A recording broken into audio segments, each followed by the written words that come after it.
আসসালামু আলাইকুম সুপ্রিয় শিক্ষার্থীরা, আশা করি তোমরা সবাই অনেক ভালো আছো। আমার কথা কি শুনতে পেরেছো? শুনতে পাচ্ছ কিনা আমাকে বলো। ওকে, থ্যাংক ইউ। থ্যাংক ইউ আদাব, হ্যাঁ দীপা, আর্য, জামিম, রাফি। ওকে। হ্যাঁ, আমি শরীফ ওবায়দুল্লাহ আজকে আবার বরাবর মতো আজকে আসলাম তোমাদের ক্লাস করতে, করাইতে আসলাম বাংলা বিষয়ের উপর। আহ আমরা শুরু করছি। আমরা 1 মিনিট অপেক্ষা করি, 1 মিনিট পরে আমরা শুরু করবো ইনশাল্লাহ, কারণ অনেকে এখনো পেন্ডিং আছে, আসুক। কারণ দেখা যাচ্ছে যে খাওয়া দাওয়া করতেছে কেউ, বা বিভিন্ন কথা বলছে, বা যে যেখান থেকে আছো, যে যেখানে আছো, যে যা জায়গায় অবস্থান করছো, সবাইকে আমার পক্ষ থেকে অনেক অনেক মোবারকবাদ এবং স্বাগতম রইলো। আসসালামু আলাইকুম স্যার, কেমন আছেন স্যার? সাউন্ড কম শোনা যাচ্ছে। সাউন্ড তো ঠিকই আছে, ঠিক শোনার কথা না? ওকে। তুমি তোমার ফোনের সাউন্ডটা একটু কষ্ট করে দেখো, বাড়াই দেখো ঠিক হয় কিনা। যদি না হয় তারপরে জানাইও, তো দেখে কি করা যায়। আলহামদুলিল্লাহ রাফি, আলহামদুলিল্লাহ ভালো আছি ভাইয়া। তুমি কেমন আছো? তোমরা কেমন আছো? তোমরা সবাই আশা করি অনেক ভালো আছো। হ্যাঁ, অনেক ভালো করে পড়াশোনা করতেছো তো নাকি? পড়াশোনা হচ্ছে? ঠিকমতো পড়াশোনা করতেছো? অল ক্লিয়ার, বাট আপনাকে দেখা যায় না। আমাকে দেখতে পাবা খুব দ্রুতই। আমি খুব দ্রুতই হঠাৎ করে দেখবো যে সামনে চলে আসতেছে একটু পরেই। আচ্ছা, সবাই পড়াশোনা করতেছো ঠিক মতো? কোনো সমস্যা হলে ভাইকে বলবা, লজ্জা বোধ করবা না, নিজের ভিতরে কোনো হীনমন্যতা রাখবা না, কষ্ট পাবা না, তারপরে ভয় পাবা না, ইতস্ত ফিল করবা না। কষ্ট পেলে সরাসরি আমাকে বলবা। আমাকে ভাই সবসময় তোমাদের জন্য আসি, প্রস্তুত ইনশাল্লাহ। ঠিক আছে।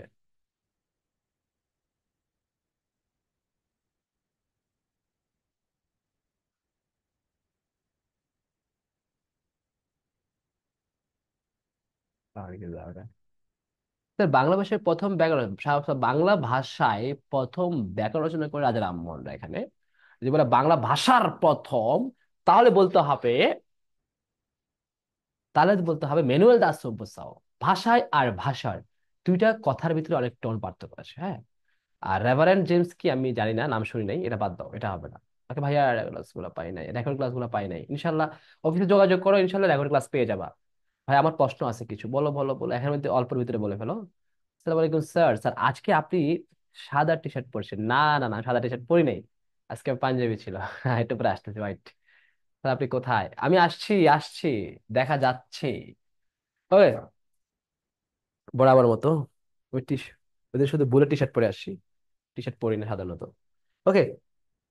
প্রিয় শিক্ষার্থীরা, আশা করি তোমরা সবাই অনেক ভালো আছো এবং ভালো করে পড়াশোনা করতেছো। এটা আমার বিশ্বাস এবং আমার আস্থা। বরাবরের মতো আজকে আমরা চলে আসলাম আমাদের লেকচার 3। আমরা শুরু করছি। সবাই প্রস্তুত তো? সবাই প্রস্তুত তোমরা? লেকচার 3 আমরা শুরু করছি, সবাই প্রস্তুত আছো কিনা আমাকে জানাও।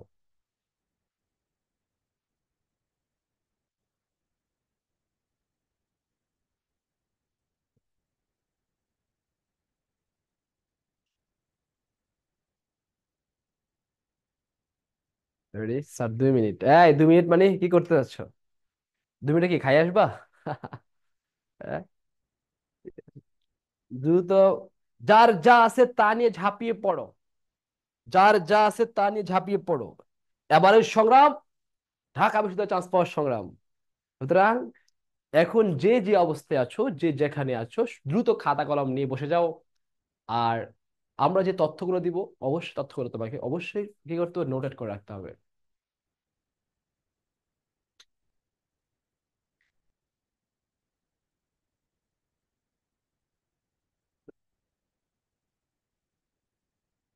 পারাবার বই? পারাবার বই তো আমার কাছে নাই এখন।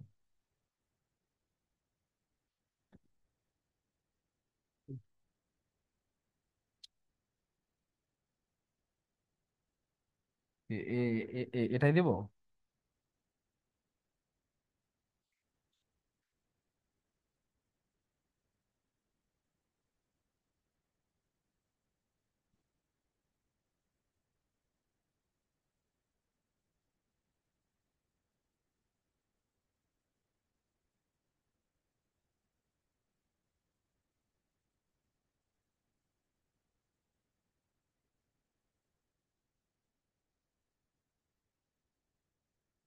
এটাই চলে না? হুম।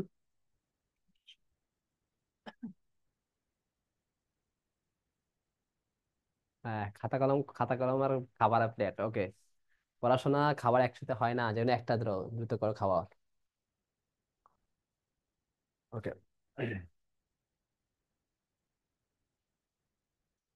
Lecture theory.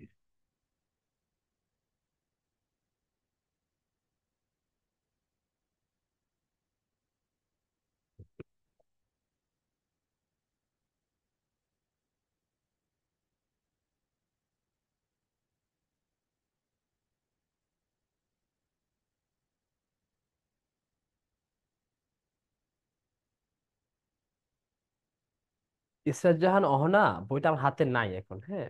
দেখি তোমার এটা কি করা যায়। বইটা সংগ্রহ করে তারপর আমি তোমাকে সলভ করে দেবো, হ্যাঁ। লেকচার 3, শব্দ। শব্দ হচ্ছে যে উৎস অনুসারে, দ্রুত লিখো। উৎস অনুসারে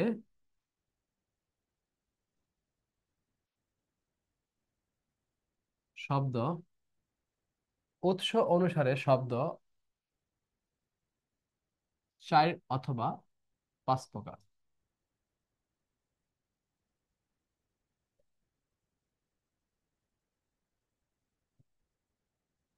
উৎস অনুসারে শব্দ 4 অথবা 5 প্রকার। 4 অথবা 5 প্রকার কেন দিয়েছে কাহিনী একটু পরে বুঝতে পারবা। তৎসম, অর্ধ তৎসম, তদ্ভব, দেশি, বিদেশি। তৎসম, অর্ধতৎসম, তদ্ভব, দেশি, বিদেশি। আহ, তৎসম, অর্ধতৎসম, তদ্ভব, দেশি, বিদেশি। তৎসম মানে হলো কি জানো, সংস্কৃত। আর কি, সাধু ভাষা। তদ্ভব মানে হচ্ছে খাঁটি বাংলা। আর কি, চলিত, চলিত ভাষা। তদ্ভব মানে হচ্ছে খাঁটি বাংলা এবং চলিত। তৎসম সংস্কৃত সাধু, তদ্ভব খাঁটি বাংলা চলিত। আবার বলছি, তৎসম সংস্কৃত সাধু, তদ্ভব খাঁটি বাংলা চলিত। আমি যদি বলি হস্ত, এটা থেকে হাত। আমি যদি বলি চন্দ্র, এটা থেকে চাঁদ। আমি যদি বলি মস্তক, এটা থেকে মাথা। আচ্ছা, একটা জিনিস খেয়াল করতে হবে তোমাকে। সাধু ভাষা মানে সংস্কৃত, সংস্কৃত মানে হলো তৎসম। সাধু ভাষার আরেক নাম হলো সংস্কৃত, সংস্কৃত মানে হলো তৎসম। তদ্ভব মানে হচ্ছে খাঁটি বাংলা, খাঁটি বাংলা মানে হলো চলিত ভাষা। তৎসম, সংস্কৃত, সাধু একই জিনিস। যেটা, আবার বলছি, তৎসম, সংস্কৃত, সাধু একই জিনিস। সাধু ভাষা আলাদা, সারা জীবন পড়ে আসো, সাধু ভাষা গুরু গম্ভীর। সাধু ভাষা অভিধানের ভাষা, সাধু ভাষা সাহিত্যের ভাষা। সাধু ভাষা সচরাচর নাটক সংলাপে ব্যবহার করা হয় না। মানে এভাবে করে তোমরা পড়াশোনা করে আসছো, তাই না? কিন্তু না, সাধু ভাষা মানে হলো এটাই। সংস্কৃত আরেকটা নাম কি, সংস্কৃত আরেকটা নাম তৎসম। অর্থাৎ তোমার সারা জীবন সাধু চলিত ভাষা আলাদা পড়ে আসছো, তৎসম তদ্ভব আলাদা পড়ে আসছো না। এই আলাদা আলাদা করে পড়ানোর মূল কারণ হচ্ছে যে তোমাদেরকে তেনা পেঁচাইয়া সময় নষ্ট করা, আর কিছুই না, হ্যাঁ। জিনিস কিন্তু সব একই জিনিস। তাহলে আমার সাথে সাথে বলো সবাই, তৎসম যেটা সংস্কৃত সেটা, সংস্কৃত যেটা সাধু ভাষা সেটা। তদ্ভব খাঁটি বাংলা চলিত। চলিত ভাষা হচ্ছে সহজ হয়, চলিত ভাষা হচ্ছে প্রমিত ভাষা, আদর্শ ভাষা। সচরাচর আমরা নাটক সংলাপ কথাবার্তা সবসময় ব্যবহার করে থাকি চলিত ভাষাটা। তো চন্দ্র থেকে কি হয়েছে, চাঁদ। এই চাঁদ হয়েছে, চন্দ্র হয়েছে, চন্দ্র শব্দটা শুনতে কঠিন, এটা তৎসম সংস্কৃত বা চাঁদ, সাধু ভাষা।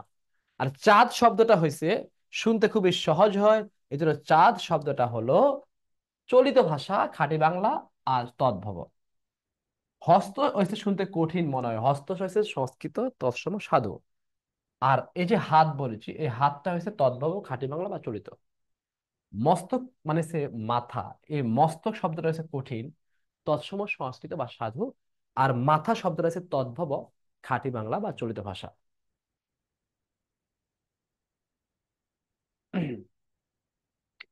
তোমরা মনে মনে ভাবতেছো ভাইয়া আপনি তৎসম আর তদ্ভবের কথা বলছেন, আপনি অর্ধ তৎসমের কথা একবারও কেন বলেন নাই? তাকে আপনি এত সহজেই ভুলে গেলে। দেখো, যেখানে তুমি আর আমি ঠিক আছি, তোমার আর আমার ঠিক আছে, তৎসম থেকে তদ্ভব আয়া পড়ছে, স্বাভাবিক চলতে আয়া পড়ছে, সেখানে তোমার আর আমার মাঝখানে কি অর্ধ তৎসমের কি কোনো প্রয়োজন আছে বলো? নাই। এজন্য কর্তৃপক্ষ কি করছে, তুমি আমি যেখানে ঠিক, এখানে কোনো থার্ড পার্সনের কোনো প্রয়োজন নেই। তুমি আমি ঠিক, এখানে মাঝখানে থার্ড পার্সন, চন্দ্র চন্দ শব্দ অর্থ নাই, হস্ত হস্ত অর্থ নাই, মস্তক মত্ত অর্থ নাই, চর্মকার চম আর চমার অর্থ নাই, কিন্তু চামার আছে, চর্মকার থেকে চামার। তার মানে অর্ধতৎসমটা নতুন বোর্ড বইতে নাই। তো নতুন বোর্ড বইতে শব্দ হলো চার প্রকার উৎস অনুসারে, অর্ধতৎসমটা বাদ। নতুন বোর্ড বইতে উৎস অনুসারে শব্দ চার প্রকার, পুরাতন বোর্ড বইতে আছিল পাঁচ প্রকার। তো ওখানে অর্ধতৎসমটা ছিল, এখন আর নেই। ওকে, এখন আমাকে বুঝে বলতে হবে সবাই, তৎসম আর তদ্ভব এই দুটো সবাই বুঝছো কিনা? ঝটপট কমেন্টস করো, দুটো বুঝছো কিনা? তৎসম আর তদ্ভব সবাই বুঝছো? তৎসম সংস্কৃত সাধু, তদ্ভব খাটে বাচ্চা, বুঝতে পেরেছো সবাই? খুব ইন্টারেস্টিং বিষয় কিন্তু এটা, বুঝতে পেরেছো? ওকে, থ্যাংক ইউ। না বুঝতে পারলে বললো, হ্যাঁ। ওকে, আবার আসো দেশি। দেশি মানে কি? দেশি আর খাঁটি বাংলা কিন্তু এক না। খাঁটি বাংলা হয়েছে সংস্কৃত থেকে পরিবর্তন হয়ে আসছে, খাঁটি বাংলা হয়েছে খাঁটি। আর দেশি হয়েছে গ্রামে গঞ্জে উৎপত্তি, গ্রামে উৎপত্তি, গ্রামে উৎপত্তি, গ্রামে উৎপত্তি যেটা সে দেশি শব্দ। ঠিক আছে, সেই শব্দগুলো, যেমন আমি যদি বলি, 19 বোর্ড বইতে কিছু আছে দেশি শব্দ, আমি সেগুলো লিখি। অনেকগুলো দেশি শব্দ আছে যদিও। আমি তোমাদেরকে একটা গল্প বলবো, যেহেতু এটা, যেহেতু ক্লাসটা রেকর্ড পাবা তোমরা, অনেকে রেকর্ড থাকবে বা অনেকে ইয়া থাকবে সামনে, যাই না সরি, সেসব আমি বিয়ের গল্পটা তোমাদের একবার শোনাবো, মন দিয়ে শুইনো, একটু পরে বলবো। যে যেভাবে পারো চাইলে রেকর্ড করে, চাইলে ভয়েস দিয়ে বা যেভাবে হোক, শুধু বিয়ের গল্পটা তোমরা একটু পরে ইয়া করে রাখবা আর কি, নোটেট করে রাখবা। আমি একবার বা দুইবার বলবো, এর বেশি না, লেখা দরকার নাই। তার আগে শোনো দেশি শব্দের একটা কবিতা শোনাই। কুড়ি পেট চুলা, কুড়ি মানে কত বলতো? 20। পেট মানে পেট, চুলা, কুড়ি পেট চুলা, কুড়ি পেট চুলা, কুড়ি পেট চুলা, চোঙ্গা টোপরে কোলা। চোঙ্গা মানে হচ্ছে চুঙ্গি, বাঁশের চুঙ্গি, কঞ্চি না, চুঙ্গি। পুকুরে দেয় বা পানিতে বা এখানে ওখানে দেয়, চোঙ্গা টোপর কুলা। আবার বলছি, কুড়ি প্যাট চুলা, চোঙ্গা টোপরে কুলা। চোঙ্গা টোপর আছে মাথায় দে, বিয়ের সময় মাথায় দে, হ্যাঁ। কুড়ি প্যাট চুলা, চোঙ্গা টোপরে কুলা, ডাব ডাগর ঢিঙ্গা। ডাব মানে হচ্ছে যে ডাব তো খাওয়ার ডাব, তোমরা জানো। আর ডাগর ডাগর বলি না আমরা, ডাগর ডাগর চোখ মানে বড় বড় চোখ। ডাগর মানে হচ্ছে বড়, গ্রামে অবশ্যই এটাকে বলে ডাঙ্গর। ডাব ডাগর ঢিঙ্গা, ডিঙ্গি নৌকা, হ্যাঁ। ছাই ঝোল ঝিঙ্গা, ছাই মানে তোর ওই যে থালা বাসন মাছ যে গ্রামে, ছাই। ঝোল, তরকারির ঝোল। কি তরকারি বলতো? ঝিঙ্গা তরকারি। কি তরকারি? ঝিঙ্গা, ঝিঙ্গা। আবার বলছি আমি, কুড়ি প্যাট চুলা, চোঙ্গা টোপরে কুলা। কুড়ি প্যাট চুলা, চোঙ্গা টোপরে কুলা, ডাব ডাগর ঢিঙ্গা, ছাই ঝোল ঝিঙ্গা। কুড়ি প্যাট চুলা, চোঙ্গা টোপরে কুলা, ডাব ডাগর ঢিঙ্গা, ছাই ঝোল ঝিঙ্গা। কুড়ি মানে হচ্ছে 20, প্যাট তো সবাই চিনো, প্যাট খাবার, এই যে এটা, এটা তোমরা ইংলিশে বলো বেলি, চুলা রান্না করার চুলা। কুড়ি প্যাট চুলা, চোঙ্গা টোপর কুলা। চোঙ্গা মানে হচ্ছে যে চুঙ্গি, টোপর মানে হচ্ছে মাথায় দিয়ে, কুলা মানে কুলা ঝাড়ে। ডাবের ডাগরে ঢিঙ্গা, ছাই ঝোল ঝিঙ্গা। ডাব মানে হলো, ডাব তো সবাই জানোই, ডাগর হচ্ছে বড় বড় চোখ, ডিঙ্গে মানে ডিঙ্গে নৌকা, ছাই মানে হচ্ছে মাঝামাঝি করে, ঝোল মানে তরকারি, ঝিঙ্গা তরকারি।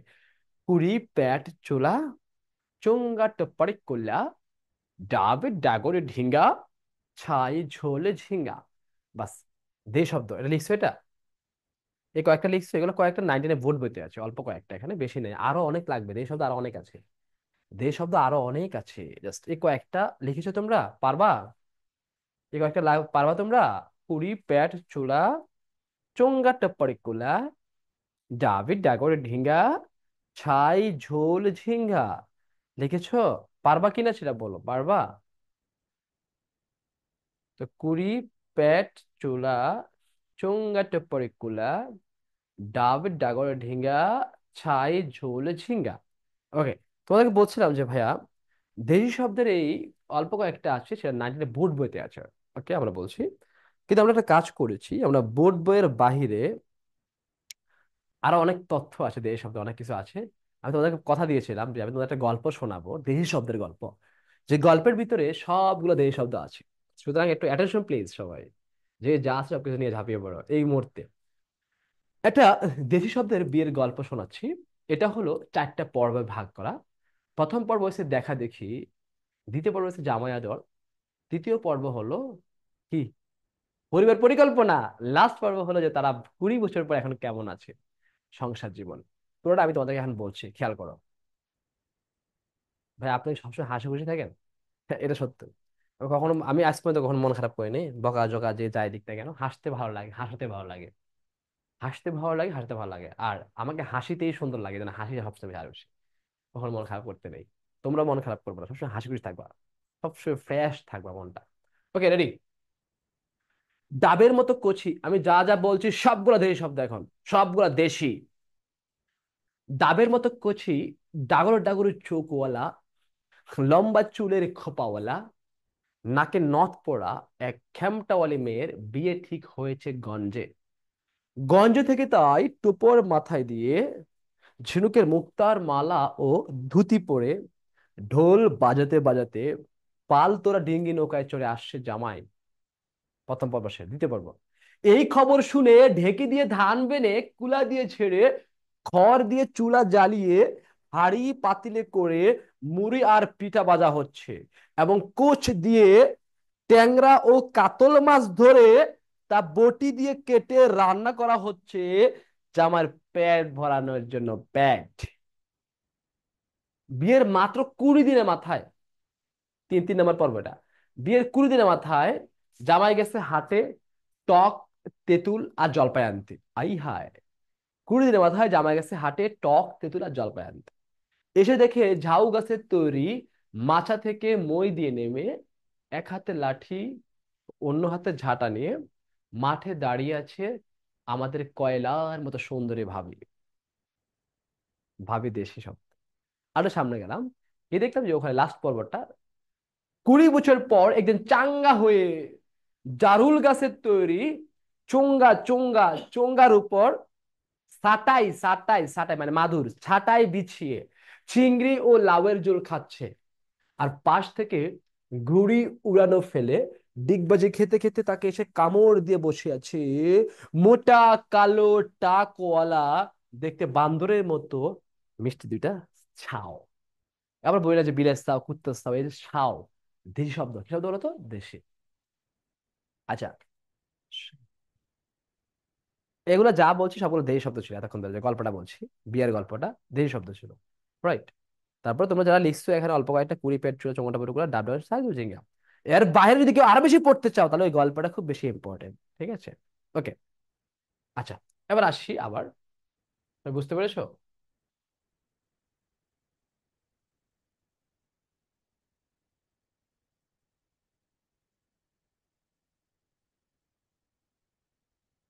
ডাবের মতো কচি, ডাগর ডাগর চোখওয়ালা, লম্বা চুলের খোপাওয়ালা, নাকে নথ পড়া এক খেমটা অলিমের বিয়ে ঠিক হয়েছে গঞ্জে। গঞ্জ থেকে তাই টোপরের মাথায় দিয়ে ঝিনুকের মুক্তার মালা ও ধুতি পরে, ঢোল বাজাতে বাজাতে পালতোলা ডিঙ্গি নৌকায় চড়ে আসছে জামাই। এই খবর শুনে এই খবর শুনে ঢেকি দিয়ে ধান বেনে কুলা দিয়ে ঝেড়ে খড় দিয়ে চুলা জ্বালিয়ে হাঁড়ি পাতিলে করে মুড়ি আর পিঠা ভাজা হচ্ছে, এবং কুচ দিয়ে ট্যাংরা ও কাতল মাছ ধরে তা বটি দিয়ে কেটে রান্না করা হচ্ছে জামাইয়ের পেট ভরানোর জন্য। বিয়ের 20 দিনের মাথায় জামাই গেছে হাটে টক, তেঁতুল আর জলপাই আনতে। এসে দেখে কি জানো, ঝাউ গাছের তৈরি মাথা থেকে মই দিয়ে নেমে, এক হাতে লাঠি, অন্য হাতে ঝাঁটা নিয়ে মাঠে দাঁড়িয়ে আছে আমাদের কয়লার মতো সুন্দরী ভাবি। 20 বছর পর একটি চাঙ্গা হয়ে জারুল গাছের তৈরি চোঙ্গার উপর ছাটাই বিছিয়ে চিংড়ি ওই লাউয়ের ঝোল খাচ্ছে, আর পাশ থেকে গরু রান্না ফেলে ডিগবাজি খেতে খেতে তাকে কামড় দিয়ে বসে আছে মোটা কালো টাকওয়ালা, দেখতে বান্দরের মতো মিষ্টি দুইটা ছাও। পাইছো? না না, এখন লিখে শেষ করতে পারবা না। ঠিক আছে, একটা কাজ করো, ইউটিউব বা ফেসবুকে গিয়ে লিখবা শরীফ ওবায়দুল্লাহ স্ল্যাশ দেশি শব্দ, তাহলে মনে হয় পাবা। এরকম অনেকগুলো আছে, অনেক এগুলো আছে, অনেক ক্লাস আছে আমার। দেশি শব্দ এগুলো পেয়ে যাবা তোমরা, হ্যাঁ, সার্চ করলে পেয়ে যাবে, এটা পড়ো, দেশি শব্দ তোমরা পাবা। ওকে, এখন আজকে আমরা দেশি শব্দ শেষ। এবার আছে বিদেশি। এবার কি বলতো বিদেশি? বিদেশিরা দেখো, বিদেশিরা কি? বিদেশির ভিতরে অনেক আছে, তাই না? আচ্ছা, আরবি আছে। আচ্ছা, আরবিগুলো লেখো। আরবি একটা গল্প আছে, আরবিগুলো লেখো দ্রুত।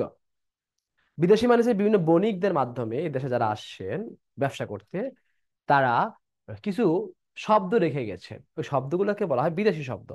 ঠিক আছে, যেমন এটা আরবি, আরাবিয়ানরা যারা আসছেন তারা আরবি, ফরাসিয়ানরা ফার্সি, পর্তুগিজরা ফরাসি, হ্যাঁ পর্তুগিজ আছে, ফরাসি আছে, ফ্রান্স, তারপরে ফার্সি আছে, ওলন্দাজ আছে, বিভিন্ন ধরনের আছে, রাইট?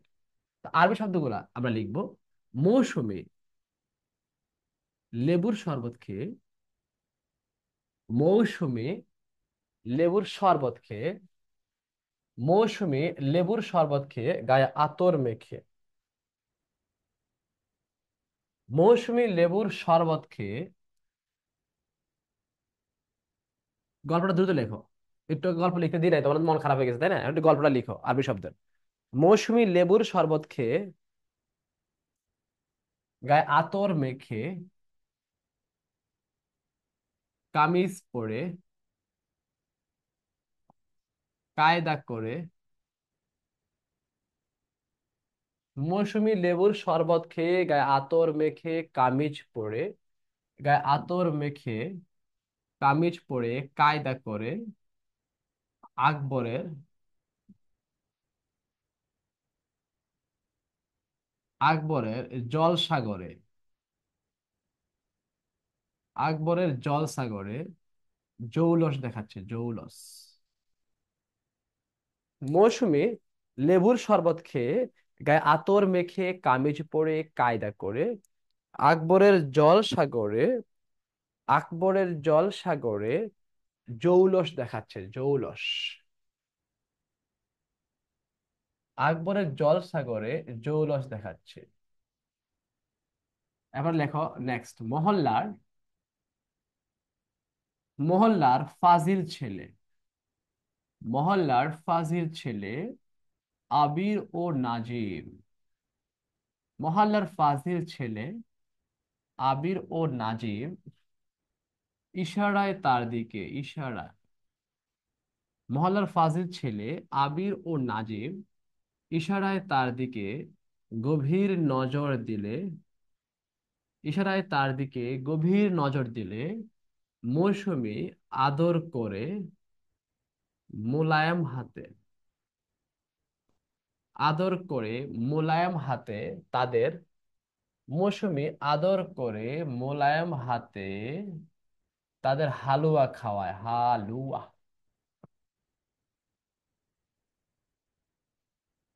মহল্লার ফাজিল ছেলে আবির ও নাজিম ইশারায় তার দিকে গভীর নজর দিলে মৌসুমী আদর করে মোলায়েম হাতে তাদের হালুয়া খাওয়ায় এবং বলে, শয়তান মুসাফির,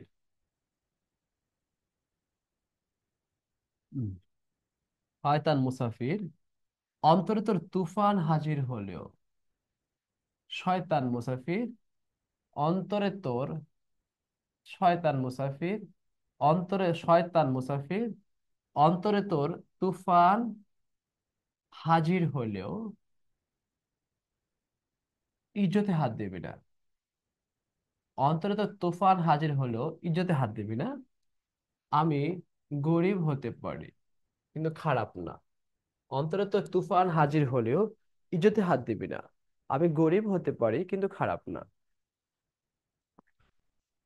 আবার বলছি, খেয়াল করো, শুরু থেকে লিখছো কিনা দেখো। মৌসুমী লেবুর শরবত খেয়ে গায়ে আতর মেখে কামিজ পরে কায়দা করে আকবরের জলসাগরে জৌলস দেখাচ্ছে। মহল্লার ফাজিল ছেলে আবির ও নাজিম ইশারায় তার দিকে গভীর নজর দিলে মৌসুমী আদর করে মোলায়েম হাতে তাদের হালুয়া খাওয়ায় এবং বলে, শয়তান মুসাফির, অন্তত তুফান হাজির হলেও ইজ্জতে হাত দিবি না। আমি গরিব হতে পারি কিন্তু খারাপ না। আমি গরিব হতে পারি কিন্তু খারাপ না। হ্যাঁ, লিখেছে সবাই? গল্পটা আরবি শব্দে গল্পটা সবাই লিখেছো? এখান থেকে অনেক প্রশ্ন আসছে বিগত সালে। এখান থেকে বিগত সালে অনেক প্রশ্ন এসেছে, সবাই লিখছো? দেখি শর্টপট কমেন্টস সবাই লিখছো কিনা, দেখি দ্রুত কমেন্টস করো, লিখছো কিনা।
ওকে।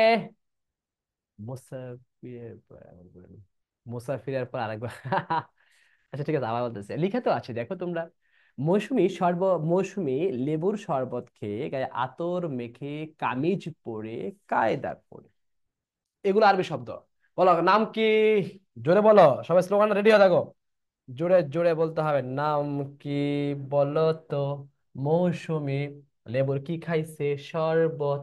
গায়ে কি মাখছে? আতর। কি পরছে? কামিজ। কি করছে? কায়দা। কার জল সাগরে? আকবরের। আকবরে কোন সাগরে? জল সাগরে। কি দেখাচ্ছে বলো? জৌলস। আচ্ছা, কোন জায়গার পোলা পায়ের মহল্লার? কেমন ছেলে? ফাজিল ছেলে। কি কি নাম? আবির ও নাজিম। তাকাইছে কিভাবে? ইশারায়। গভীর কি দিছে? নজর। মৌসুমী কি করে? আদর করে কোন হাতে? মোলায়েম হাতে। কি খাওয়ায়? হালুয়া। এবং কি বলে? শয়তান মুসাফির। অন্তরে তোর কি হাজির হলে? তুফান। কোথায় হাত দিবি না ইজ্জতে? কোথায়? ইজ্জতে হাত দিবি না। আমি কি হতে পারি? গরিব হতে পারি। কি হতে পারি বলতো? গরিব, কিন্তু খারাপ না। মৌসুমী লেবুর শরবত খেয়ে গায়ে আতর মেখে কামিজে পরে কায়দা করে আকবরের জলসাগরে জৌলস দেখাচ্ছে। মহল্লার ফাজিল ছেলে আবির ও নাজিম ইশারায় তার দিকে গভীর নজর দিলে মৌসুমী আদর করে মোলায়েম হাতে তাদের হালুয়া খাওয়া এবং বলে, শয়তান মুসাফির, অন্তত তুফান হাজির হলেও ইজ্জতে হাত দিবি না। আমি গরিব হতে পারি কিন্তু খারাপ না। বাস হয়েছে। ডান। সবাই ডান। এবার লেখো ফার্সি। লেখো ফার্সি।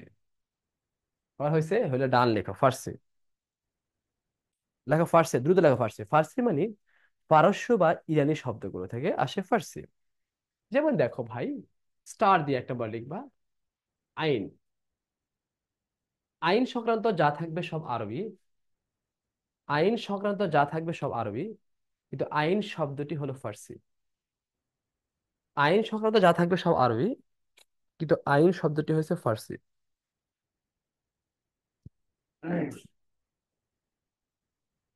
আইন সংক্রান্ত যা থাকবে সব আরবি, কিন্তু আইন শব্দটি হচ্ছে ফার্সি। আইন সংক্রান্ত যা থাকবে সব আরবি, কিন্তু আইন শব্দটি হলো ফার্সি। আবার বলছি, আইন সংক্রান্ত যা থাকবে সব আরবি, কিন্তু আইন শব্দটি হলো ফার্সি। আইন শব্দটি হচ্ছে ফার্সি এবং আরবি দুইটাই লিখবা। আইন শব্দটি ফার্সিও দেখলাম, আবার আরবিও দেখলাম। কিন্তু আইন সংক্রান্ত যা থাকবে সব আরবি, যেমন আদালত, এজলাস, মোহরি, এগুলো আইন সংক্রান্ত শব্দ, এগুলো আরবি শব্দ। আবার স্টার দিয়ে লেখো, শব্দ শেষে যদি কর অথবা গড় থাকে, কর অথবা গড় থাকে, এবং তার যদি কোনো পেশা বোঝায়, শব্দের সাথে যদি কর অথবা গড় থাকে এবং তার যদি কোনো পেশা বোঝায়, তাহলে সেটা হবে, সেটা ফার্সি হয়ে যাবে। শব্দের সাথে ক অথবা গড় থাকে পেশা বোঝানো, যেমন সওদাগর। সওদাগর। সওদাগর, এখানে গড় আছে। সওদাগর কি আছে বলতো? গড় আছে। কি আছে বলতো? গড়। সওদাগর কি আছে? গড় আছে।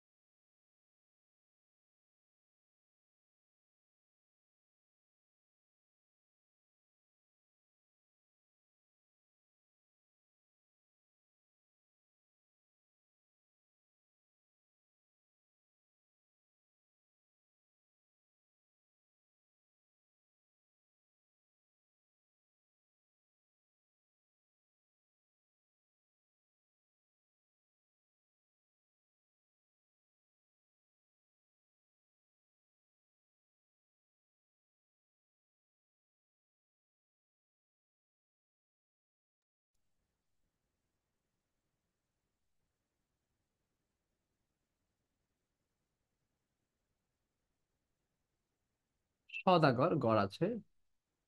কারিগর।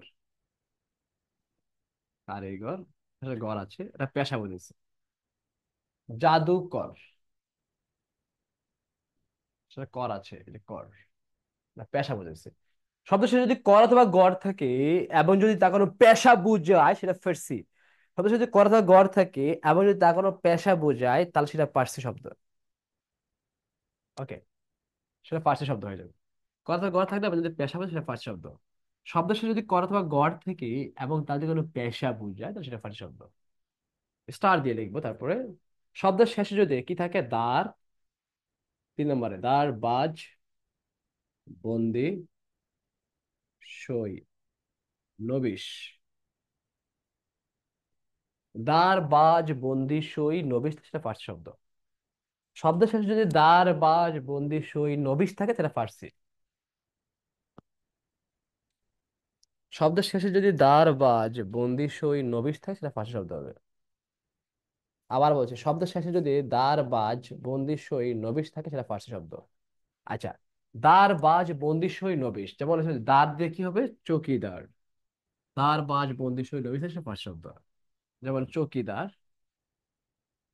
যেমন চালবাজ, বাজ আছে। রাজবন্দি, বন্দি আছে, রাজবন্দি। মানানসই বা জুতসই, জুতসই। শিক্ষানবিশ, শিক্ষানবিশ, নবিশ আছে। আমি আবার বলছি, সদস্যের যদি দার, বাজ, বন্দি শুরু হবে শেষ নবিশ আরবি শব্দ, ফার্সি শব্দ হবে। এটা শুন প্লিজ। ফার্সি শব্দ হলো আইন সংক্রান্ত যা থাকবে সব আরবি, কিন্তু আইন শব্দটি ফার্সি বা আরবি দুইটাই হয়। সদস্য যদি কর অথবা গড় থেকে এবং তার যদি কোনো পেশা বোঝায় তাহলে সেটা ফার্সি শব্দ হবে। সদস্য যদি সদস্য যদি আহ শব্দ শেষে যদি কি হয়? আহ দার, বাজ, বন্দি, সই, নবিস থাকে শেষে, তো সেটা ফার্স্ট শব্দ হয়ে যাবে। বাস। তাহলে লিখছো ডান। লেখা হলো ডান, লেখো। লিখছো? লেখা হলো ডান, লেখো। লেখা হলো ডান।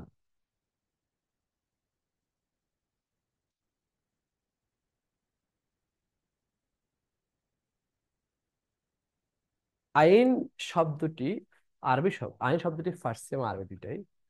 তা আইন সংক্রান্ত যেগুলো থাকবে সেগুলো হচ্ছে আরবি। ওকে, থ্যাংক ইউ।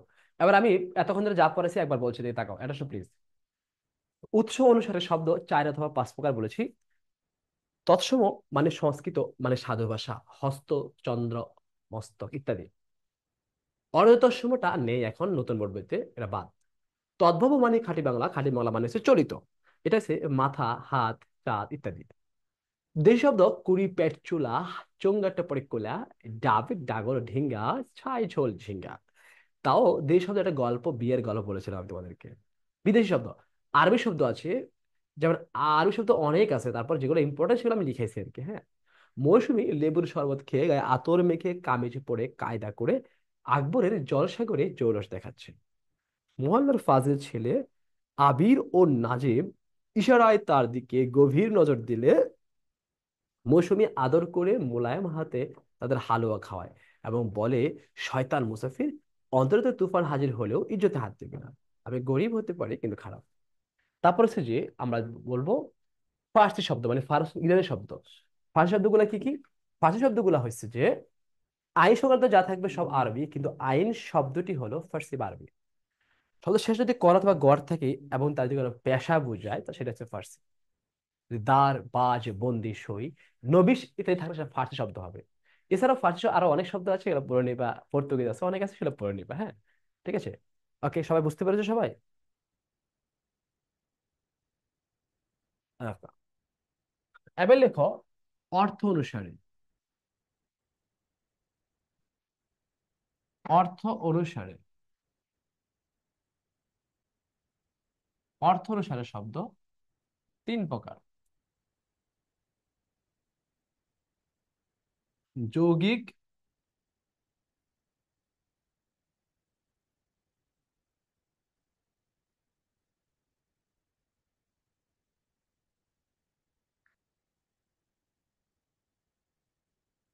রূঢ়, যুগল। যৌগিক, রূঢ়, যুগল, তিন প্রকার। অর্থ অনুসারে শব্দ তিন প্রকার: যৌগিক, রূঢ়, যুগল।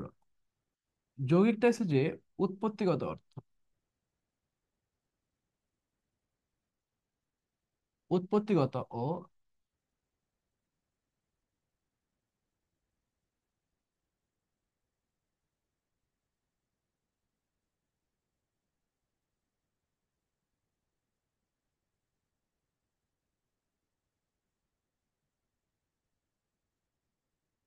উৎপত্তিগত ও ব্যবহারিক অর্থ যদি একই হয়।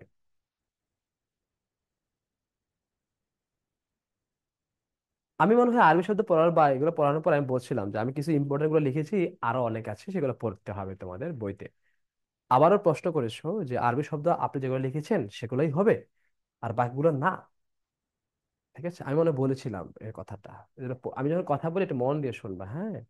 আমি বলেছিলাম যে আরবি শব্দ আমি যেগুলো লিখেছি ইম্পর্টেন্ট আছে, এগুলা বিভিন্ন সময় আমি লিখে আসে, এগুলো একটু আসতে পারে। কিন্তু এগুলো আরো অনেক আছে, সেগুলো পড়তে হবে বোর্ড বইতে বা বিভিন্ন বইতে আছে। ঠিক আছে, এটা বলেছিলাম আমি কয়েকবার। ওকে। আবার বলছি যৌগিক শব্দ উৎপত্তি ব্যবহারিক অর্থ। খেয়াল করো বাচ্চারা, যৌগিক শব্দ হলো উৎপত্তিগত অর্থ আর ব্যবহারিক অর্থ যদি একই হয় তাহলে হচ্ছে যৌগিক। উৎপত্তিগত যে অর্থটা আসবে একটা শব্দের, আর ব্যবহারিক অর্থ যেটা আসবে একটা শব্দের, ওটার নাম হচ্ছে যৌগিক শব্দ।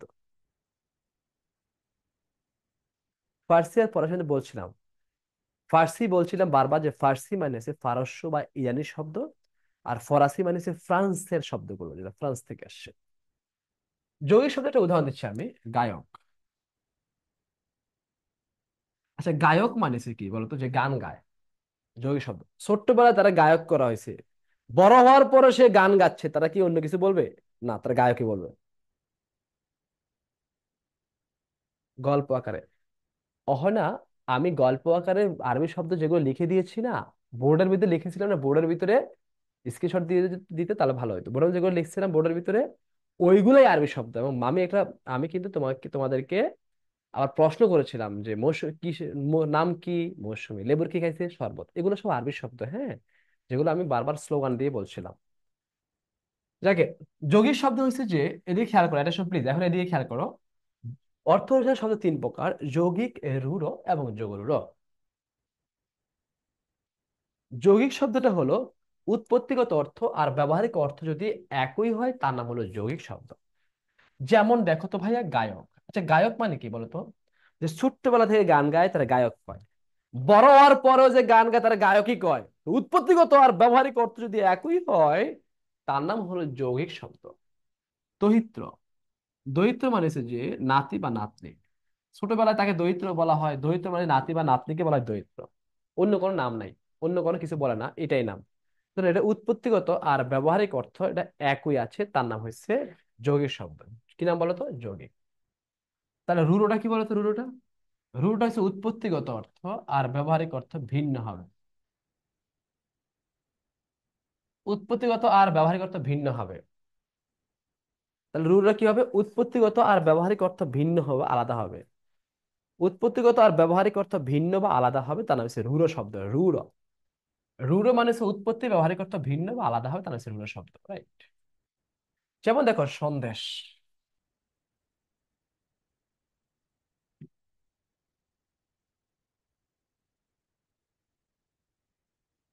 সন্দেশ। আচ্ছা, সন্দেশ শব্দের আমি দুইটা অর্থ বলি। সন্দেশ শব্দ হচ্ছে একটা হচ্ছে সংবাদ, আর একটা হচ্ছে যে মিষ্টান্ন।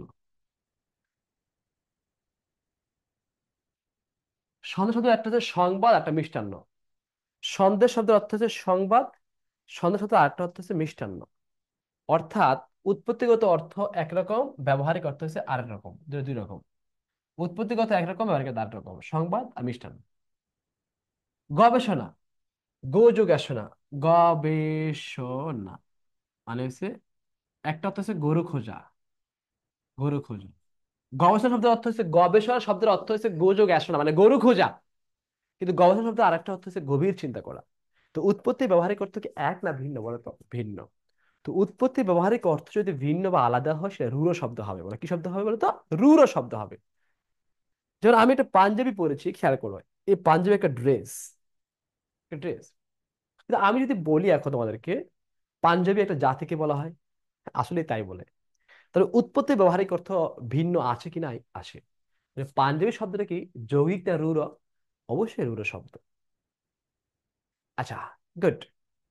আমি যদি বলি প্রবীণ, প্রবীণ শব্দ হচ্ছে বুড়া, বৃদ্ধ। আমি যখন বলি প্রবীণ, জ্ঞানে প্রবীণ, লোকটি জ্ঞানে প্রবীণ, তার মানে এই জ্ঞানে প্রবীণ বলছে যখন, তোমাকে বুঝতে হবে এটা হচ্ছে ভিন্ন একটা অর্থ আসছে। যৌগিক মানে উৎপত্তি মানে তো এক হবে, আর রূঢ় মানে ভিন্ন হবে। আর যৌগিক মানে হচ্ছে সমাস সাধিত থাকবে, সমাস। সমাস দ্বারা ঘটিত বা সমাস সাধিত হচ্ছে যৌগিক। যোগরূঢ় হয়েছে সমাস সাধিত। যোগরূঢ় হলো সমাস সাধিত থাকবে বা সমাস দ্বারা গঠিত হবে, সেটা যোগরূঢ় হবে। যেমন আমি তো বলি রাজপুত,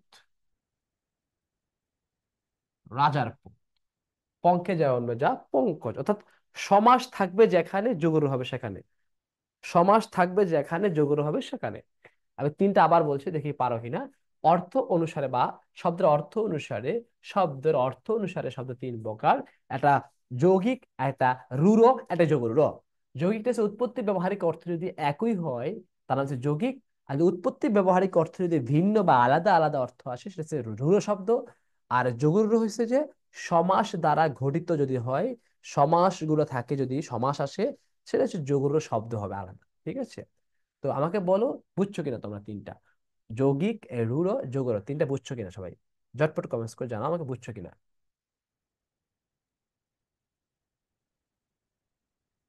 বুঝছো কিনা? This are clear, thank you.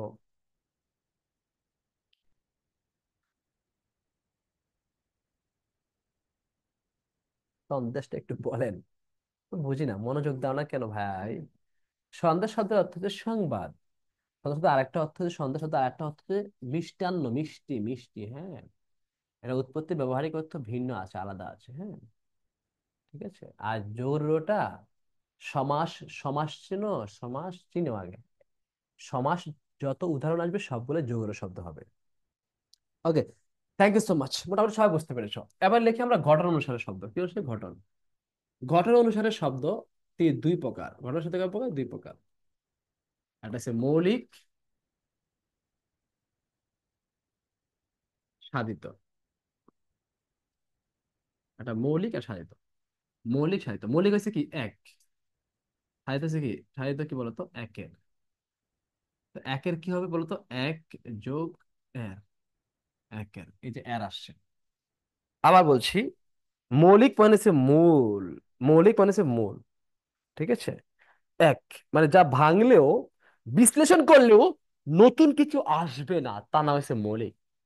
আর যে নতুন কিছু আসে, তার নামে সাধিত হয়ে যাবে। যেমন বলো ফুল, এ ফুল হচ্ছে মৌলিক। বাস। যদি বলি ফুলের, তাহলে এটা কি হবে? ফুল যোগ এর, সাধিত হয়ে যাবে। কি হয়ে যাবে বলতো? সাধিত। যেমন যদি বলি আমি দুই, দুই হচ্ছে মৌলিক। যদি বলি দুইয়ের, দুই যোগ এর, এর সাধিত হয়েছে। তিন হচ্ছে মৌলিক, যদি বলি তিনের, তিনের সাধিত। যদি বলি পরি, পরি, পরি শব্দটা হচ্ছে মৌলিক। যদি বলে পরিমণি, তাহলে হচ্ছে কি হবে? সাধিত হয়ে যাবে, কারণ মণি আসছে। ক্লিয়ার? তো বলো, মৌলিক সাহিত্য বুঝতে পারছো? বুঝতে পারছো? সবাই বুঝতে পারছো? ভাইয়া আরেকবার বলেন একটু। বাবা, বাবা যায়। আবার বলছি, খেয়াল করো। হ্যাঁ, পরি শব্দের অর্থ বলছি, পরি। এটা হচ্ছে মৌলিক শব্দ। এটা ভাঙলে বিশ্লেষণ করে নতুন কিছু হয় না, হয় না, হয় না, হয় না। নতুন কিছু হয়, হয় না। নতুন কোনো শব্দ আসে, হয় না, শব্দ হয় না। পরিমণি, এবার আছে নতুন শব্দ আসছে। মণি, পরি, বাস। ফুল, মৌলিক শব্দ, যা ভাঙলেও বিশ্লেষণ করে নতুন কিছু হবে না। ফুলের, এর মধ্যে কি আসে, বাংলা কি আসে, ফুল যোগ এর, নতুন শব্দ আসে, সাধিত শব্দ। ওকে, আস্তে বুঝতে পেরেছো। এবার আমরা শব্দ পড়া আবার শেষ করলাম, শব্দটা পুরো আবার বলছি, খেয়াল করো। শব্দ, উৎস অনুসারে শব্দ ছিল 4 বা 5 প্রকার, নতুন বোর্ড বইতে 4 প্রকার আছে, অর্থ সহ বাদ। আর অর্থ অনুসারে শব্দ ছিল 3 প্রকার, যৌগিক, রূঢ়, যোগরূঢ়। যৌগিকটা ছিল উৎপত্তি ব্যবহারিক অর্থ যদি এক হয়, আর রূঢ় ছিল উৎপত্তি ব্যবহারিক অর্থ ভিন্ন বা আলাদা হবে। আর যোগরূঢ় হচ্ছে সমাস দ্বারা গঠিত শব্দগুলোকে বলা হয় যোগরূঢ় শব্দ। ঘটনা অনুসারে শব্দ 2 প্রকার, একটা মৌলিক, একটা সাধিত। যা আছে তাই থাকবে, তা না হচ্ছে মৌলিক। নতুন কোন শব্দ যুক্ত হবে সাথে, সাথে সাধিত শব্দ। ওকে, ক্লিয়ার? বলো এবার, পুরো শব্দ সবাই ক্লিয়ার হয়েছে কিনা শব্দটা?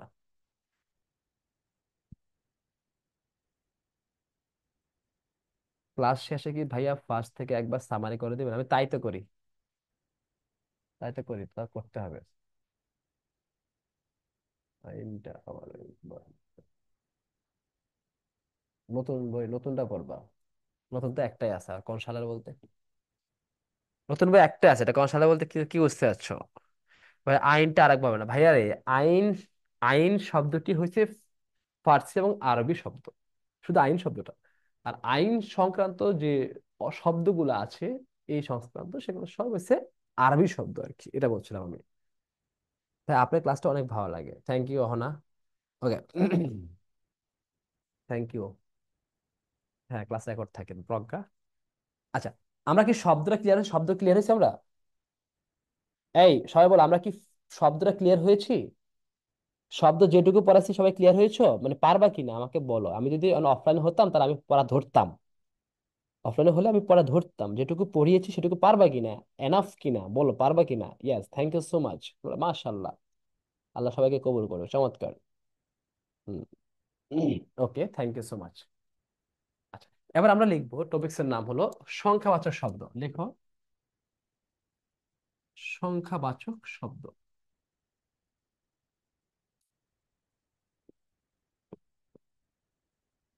সংখ্যাবাচক শব্দ, টপিক্স এর নাম হলো সংখ্যাবাচক শব্দ, দ্রুত লেখো।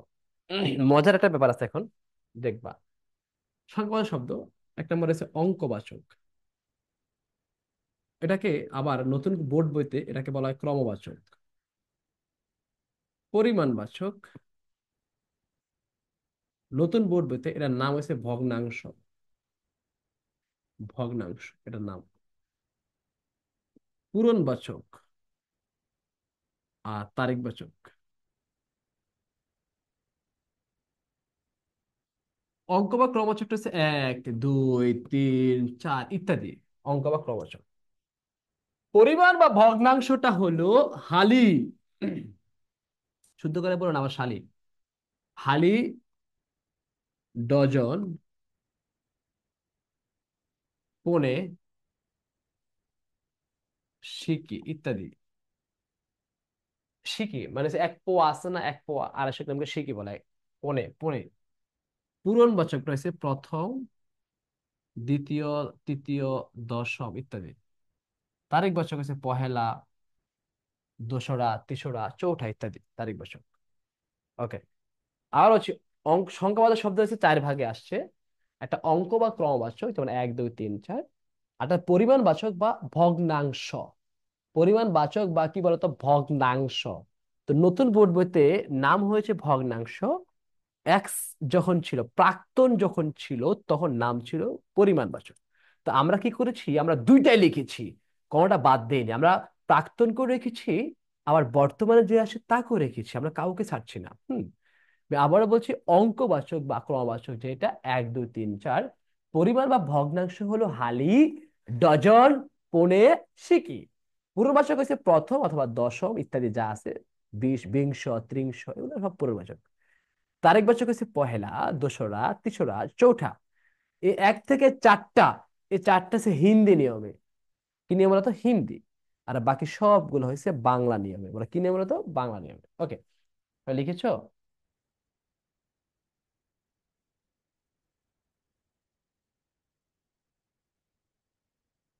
ওকে, থ্যাংক ইউ সো মাচ, সবাই লিখেছো। আবার আমরা আসি এবার, এই অঙ্ক বা ক্রমাচ্ছটার দরকার নাই, আমাদের লাগবে হচ্ছে পরিমাণ বা পূর্ণবাচক, এদের লাগবে আমাদের।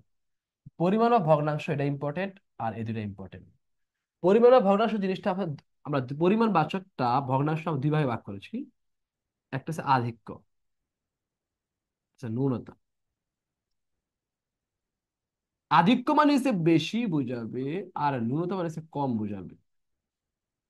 আধিক্য মানে হচ্ছে বেশি, ন্যূনতা মানে হচ্ছে কম, লিখে রাখো দ্রুত পাশে।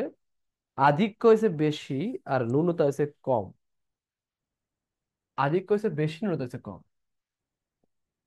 আধিক্য হচ্ছে বেশি, ন্যূনতা হচ্ছে কম। এটা ঘড়ি আট করলাম। এই ঘড়িতে এখন এই মুহূর্তে বাজে 12:15।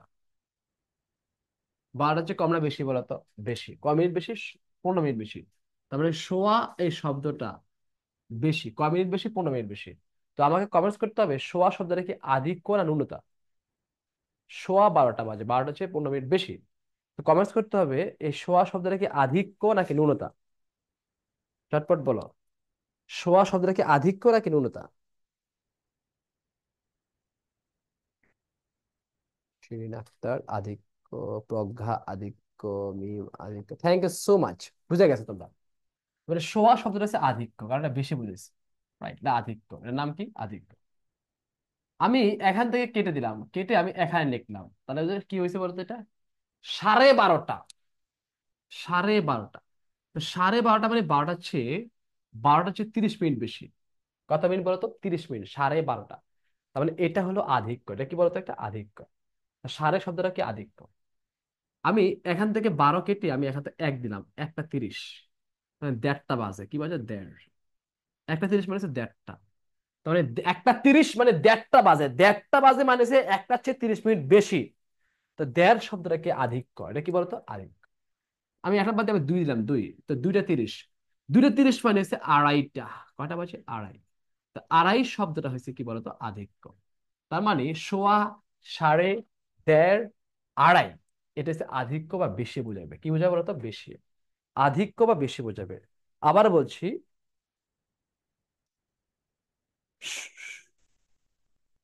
ও হয় না ভাই, আবার বুঝিয়ে দিন একটু। ও না, বুঝছো এবার? তোমরা কি বুঝতে পেরেছো? 1টা 30 মানে একটা চেয়ে বেশি। 2টা 30 মানে 2টার চেয়ে বেশি। তারপর আছে যে 12টা 30 মানে 12টার চেয়ে বেশি। 1:30, সোয়া, সাড়ে, দেড়, আড়াই, সবাই বুঝছো? এগুলো সবগুলা হলো, সবাই বুঝতে পেরেছো তোমরা? সবগুলো হলো আধিক্য। তো বেশি বুঝাবে যেটা আধিক্য হবে সেটা সবসময়। এই যে দেখো, হালি, এক হালি বেশি, ডজন বেশি বুঝাইছে। এগুলো হচ্ছে আধিক্য। যত বেশি তত আধিক্য, যত বেশি তত আধিক্য। হ্যাঁ, সবাই বুঝছো? যত যত বেশি তত আধিক্য। এবার আমি যদি বলি যে আমি এতক্ষণ ধরে যা বলছি ঘড়িটা, আমি ঘড়ি কাঁটাটা এবার উল্টা করব। কি করব? উল্টা করব। কিভাবে দেখো? উল্টা করছি, তাই তার মানে আমার এখন 12টা বাজার ক মিনিট বাকি আছে বলো তো? 15 মিনিট। বলো, 12টা বাজার ক মিনিট বাকি আছে বলো তো? 15 মিনিট বাকি আছে। 12টা বাজার ক মিনিট বাকি আছে? বাকি 15 মিনিট। তো বাকি শব্দ থাকা, বাকি মানে হচ্ছে ন্যূনতা, বাকি মানে হচ্ছে কম। বাকি মানে কি বলতো? কম। তার মানে আমার এখন বাজে 12:15। কটা বাজে বলতো? 12:15। এই যে 12:15, 12:15, 12:15। তো 12টা হচ্ছে 15 মিনিট, 15 মিনিট কম। তার মানে 15 মিনিট কম হয়েছে 12:15। তো বলতে হবে এই 15 শব্দটা কি আধিক্য আর ন্যূনতা। 15 শব্দটা কি আধিক্য আর ন্যূনতা? 15 শব্দটা কি আধিক্য আর ন্যূনতা বলো তো? 15 শব্দ রয়েছে ন্যূনতা। ওকে, থ্যাংক ইউ সো মাচ। তার মানে বেশি বুঝাইলে সবসময় আধিক্য। যেমন সোয়া, সাড়ে, দেড়, আড়াই, এগুলো আধিক্য। 15 শব্দ রয়েছে ন্যূনতা। 15:1, 15:2, 15:3, 15:4 ন্যূনতা। এবার তোমাদের আর একটা কথা বলি। এই যে একটা বোতল দিলাম, এই বোতলের আমি কয় ভাগ করেছি? 1, 2, 3, 4, 4 ভাগ। 4 ভাগের আমি এই 1 ভাগ ফিল আপ করলাম। 4 ভাগের এই 1 ভাগ ফিল আপ করলাম। আমি পুরোটা কয় ভাগ করছি বলতো? 4 ভাগ। ফিল আপ করছি কয় ভাগ? 1 ভাগ। বাস। একটু খেয়াল করো তো, পুরাটা বোতলের আমি 4 ভাগের 1 ভাগ ফিল আপ আছে মাত্র 250 গ্রাম, যাকে আমরা বলি 1 পোয়া। 250 গ্রাম যাকে আমরা বলি 1 পোয়া। এখানে 250 গ্রাম, যাকে আমরা এক পোয়া বলি, পোয়া। ওকে, এবার বলতে হবে এই পুরাটা বোতলের মাত্র 4 ভাগের 1 আছে। এখন বলতে হবে এটা কি কম না বেশি আছে। এটা কি 4 ভাগের 1টা কি আধিক্য নাকি ন্যূনতা, বলতে হবে আমাকে, কম না বেশি। 4 ভাগের 1টা কি আধিক্য নাকি ন্যূনতা, আমাকে বলতে হবে। Thank you so much, wow.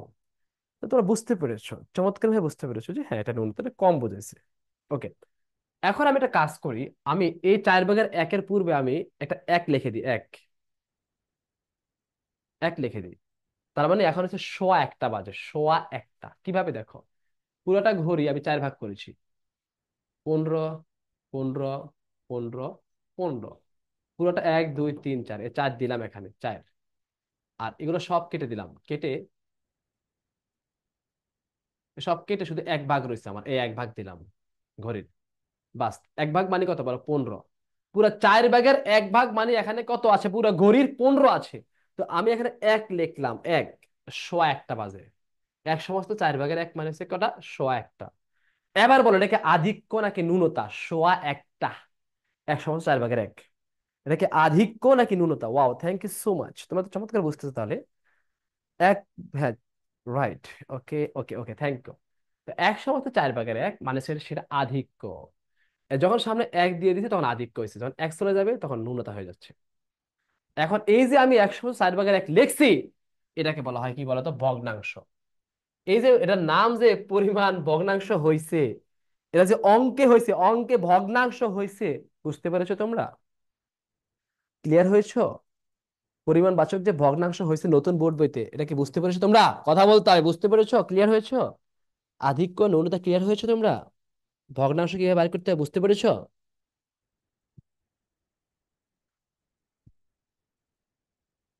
সব বুঝতে পেরেছো?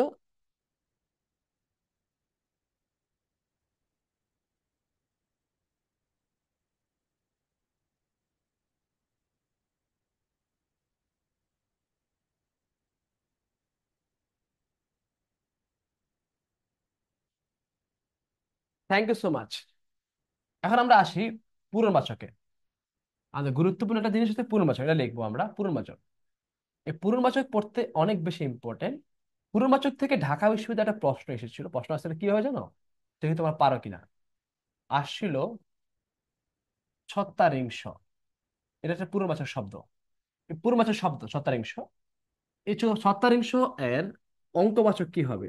24, 34, 36, 40। দেখি বলো তোমরা কি হবে, চটপট কমেন্টস করো, দেখি কি হবে। আপনি বোঝানোর পর বুঝবো না তা হবে? আরে, অহনাদি ভালোই তাল মেলাস। আচ্ছা ঠিক আছে, দেখি সবাই বলো ছত্তারিংশ। আচ্ছা, 36, 34, 36, 34। আচ্ছা, আর কেউ কিছু বলবা? আর তো কিছু বাকি রাখলা না, সবাই তো বলে দিচ্ছ। যাক, মাশাল্লাহ। ওকে, সবাই কমেন্টস করতেছো। যেহেতু সবাইটাই হচ্ছে, তার মানে উত্তর কারোরটাই হয়নি। একটা জিনিস যদি সবাই পারে ঢাকা ভার্সিটির প্রশ্ন, তাহলে তো সেটা আসলে ঢাকা ভার্সিটির প্রশ্ন করবে না, এটা স্বাভাবিক। কারণ এই টাইপের প্রশ্ন ঢাকা ভার্সিটি পড়বে না, যদি সবাই পারবে কেন তাহলে। তো এটা করবে না। একটা কাজ করো, তাহলে আমরা ব্যাখ্যা করি সবাই, হ্যাঁ। অনেকে কি করছো, 36 দেখতে 36-এর মতো মনে হচ্ছে, এই জন্য 36 বলছো। 36 34-এর মতো মনে হচ্ছে, 36 34 বলছো। তোমার কাছে আমার রিকোয়েস্ট, হাত জোর করে রিকোয়েস্ট, হাম্বেল রিকোয়েস্ট বলছি, মত হয়, হতে পারে, এরকম টাইপের প্রশ্ন কখনো অ্যান্সারই করো না যদি না পারো। এত বলদামি করতে যেও না প্লিজ। যদি না বুঝো, না পারো, তাহলে এটা অ্যান্সারই করো না। হতে পারে, মনে হয়, এটা আমি চিন্তা করো না, ঠিক আছে? আশা করি বুঝতে পেরেছো। ওকে, আচ্ছা। আমরা এই পূরণবাচক বা এটা আমরা একটু পড়তে যাবো, পড়ার আগে আমরা কি করবো, একটা সূত্র লিখবো কিছু। সূত্রগুলো কি কি? 1 নম্বর আছে এক, 2 নম্বর আছে দ্বিতীয়, দ্বিতীয় মানে হচ্ছে দ্বি অথবা দা, তৃতীয় মানে ত্রি অথবা ত্রয়, চতুর্থ মানে হচ্ছে চতু, পঞ্চম মানে হচ্ছে পঞ্চ, ষষ্ঠ মানে হচ্ছে ষট অথবা ষোড়। এটা লিখো, দ্রুত লিখো, 1 থেকে 10 পর্যন্ত, তারপর ষোড়। সপ্তম মানে হচ্ছে সপ্ত, অষ্টম মানে হচ্ছে অষ্ট অথবা অষ্টা হবে, নবম মানে হচ্ছে নবম। 1 থেকে 9 পর্যন্ত লিখো। এটা হচ্ছে সূত্র, এটা বাইর করবে এটা দিয়ে, 1 থেকে 9 পর্যন্ত। এক থেকে 90 পর্যন্ত লিখো। 1 থেকে 9 পর্যন্ত লিখো। শুধু বললেই হবে না 40। যারা 40 বলছো ভাই, বাকি তিনটা কেন হলো না আমাকে বুঝাইতে হবে। তাহলেই হবে তোমার উত্তর, এছাড়া হবে না। বললে হবে না, মুখস্থ করলে হবে না 40 70 আমাকে বুঝাইতে হবে যে 24 মানে কি, 34 মানে কি, 36 মানে কি, তাহলে বুঝবো যে হ্যাঁ তুমি ওকে। যদি এরকম কারো সাহস থাকে, করে থাকে, তাহলে বোঝাও আমাকে। তাহলে বলো তাহলে যদি 40 উত্তর দাও, তাহলে তুমি আমাকে বলতে হবে 24 মানে কি, 34 মানে কি, 36 মানে কি বলতে হবে। আর নয় উত্তর দিও না ফাও মিথ্যা, বা কোনোভাবে মুখস্থ উত্তর দিও না প্লিজ।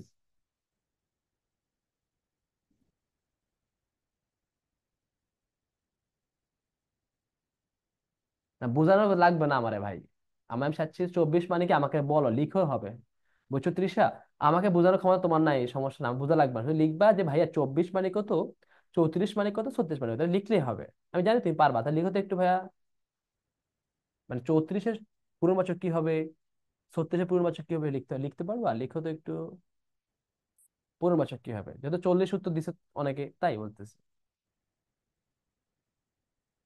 ষষ্ঠ লেখছি শট অথবা ষোড়। আর অষ্টম হয়েছে অষ্ট অথবা অষ্টা। অষ্ট অথবা অষ্টা। হ্যাঁ, অষ্ট অথবা অষ্টা। ওকে, আবার বলছি আমি। এক, দ্বি অথবা দা, ত্রি অথবা ত্রয়, চতু, পঞ্চ, ষট বা ষোড়, সপ্ত, অষ্ট অথবা অষ্টা, নব। ওকে, থ্যাংক ইউ, এবার লিখছো। এবার আসো, খেলা শুরু। এদিকে আসো। খেলবা, খেলা শুরু হবে এখন। এখন দেখো, 24। 24 মানে হচ্ছে 4 + 20। আচ্ছা, 4 মানে কত বলো তো? 4, 4 মানে কত বলো তো এখানে? 4 চতু। 4 মানে কত বলো তো? 4 মানে হচ্ছে চতু। 4 মানে কত? চতু। আর এখানে 20 আছে, তাই না? 20 মানে কত বলো তো? এখানে আগে লিখো। 20 মানে হলো বিংশ। 30 মানে হলো ত্রিংশ। 20 মানে বিংশ, 30 মানে ত্রিংশ। 30 মানে হচ্ছে ত্রিংশ। এবার আসি আমরা 12। এই 12 এর পূর্ণবাচক কি হবে? 12 হচ্ছে অঙ্ক ভাষা, পূর্ণবাচক কি হবে? 12 মানে হচ্ছে 2 + 10। 2 মানে কত? দি অথবা দা। দা লিখলাম, দা। 10 মানে 10, দা 10। এবার আমি 14 লিখলাম। 14 মানে কত?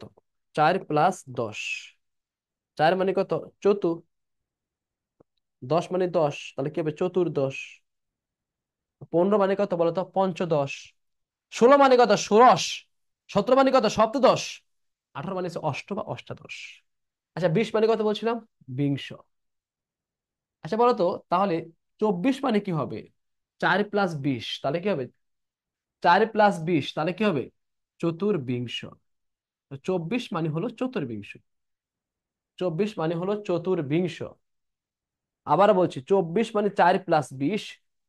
24 মানে হলো চতুর্বিংশ। 4 + 20, 20 মানে বিংশ। 24 মানে হচ্ছে চতুর্বিংশ। 4 + 20 মানে হলো চতুর্বিংশ। 4 + 20 হলো চতুর্বিংশ।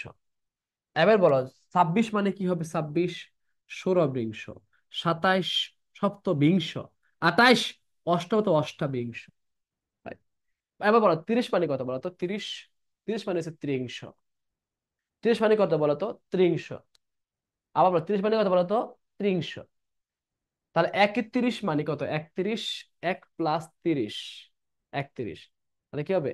একত্রিংশ। 1 + 30 মানে হচ্ছে 31। 1 + 30 মানে হচ্ছে 31। তো 31 মানে হলো একত্রিংশ। 32 মানে হলো দ্বাত্রিংশ। 33 মানে হলো ত্রয়োত্রিংশ। 34 মানে তাহলে কি হবে? 34 এখানে আছে, 4 + 30। তোমরাই করো এবার কি হবে? 34 মানে লিখাই তো আছে। 34 মানে 4 + 30। তো তোমরাই করো, 4 মানে কত, 30 মানে কত, তোমরাই করো, একসাথে লিখো। 34 মানে কত তোমরাই করো। এত তোমরা যদি উল্টাপাল্টা লিখছো, তোমাদের নিজ হাতে লিখছো, উল্টাপাল্টা করছো উত্তর, তা তোমরা নিজেরাই লেখো। 34 মানে কত বলো? 4 + 30, 34। তাহলে কত হবে? হুম। হ্যাঁ। ওকে, ঠিক আছে, থ্যাংক ইউ।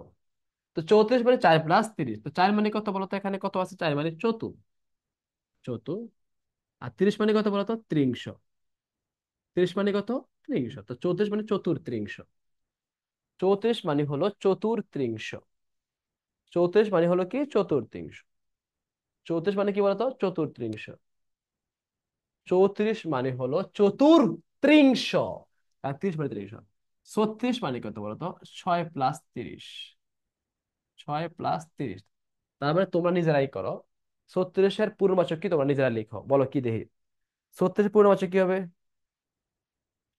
ষট্রিংশ অথবা ষোড়ত্রিংশ, যেটাই তো হবে উত্তর হবে, সমস্যা নাই। 30 মানে ত্রিংশ, ষোড়ত্রিংশ। আর 36 মানে হলো ষোড়ত্রিংশ। 36 মানে হলো ষোড়ত্রিংশ।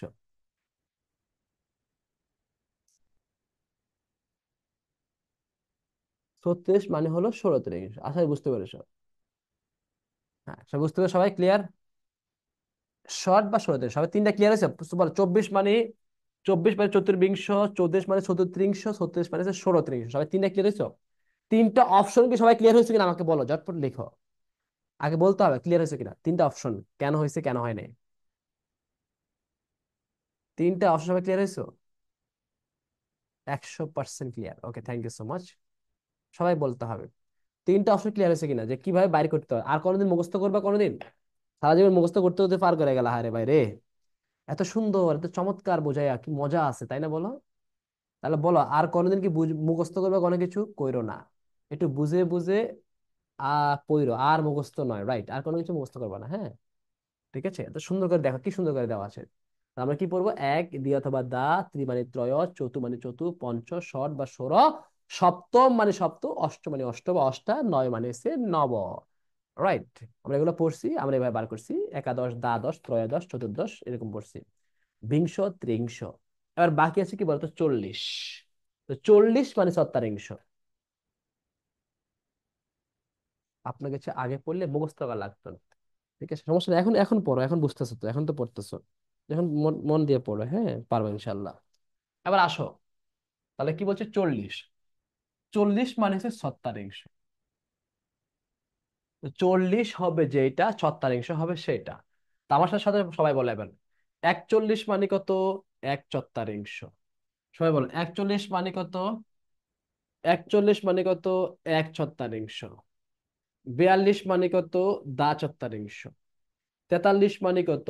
ত্রয় 4। তাহলে তোমরাই করো এবার একটা। 44। 44 কত মানে? 4 + 40। দেখি সবাই করো। 44 এর পূর্ণবাচক কি হবে? 44।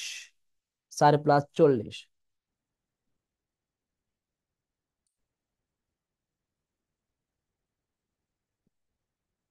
তিরিশ হাজার কি এটা পাম দিলে? স্যার আপনি থাকলে মুখস্থ করার দরকারই নাই, মুখস্থ এখন থেকে বাদ। হ্যাঁ, মুখস্থ এখন বাদ, থ্যাংক ইউ। হ্যাঁ, আচ্ছা ঠিক আছে, তো সবাই এটা করো তো। 44 মানে কি?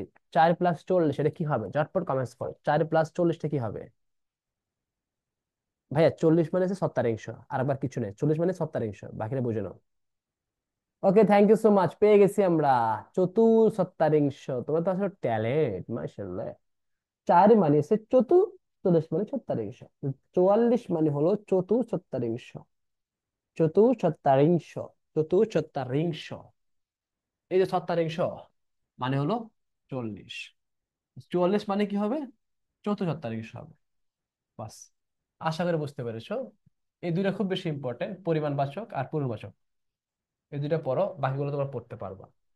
ঠিক আছে। 50 মানে কি? 50 মানে হচ্ছে 50তম।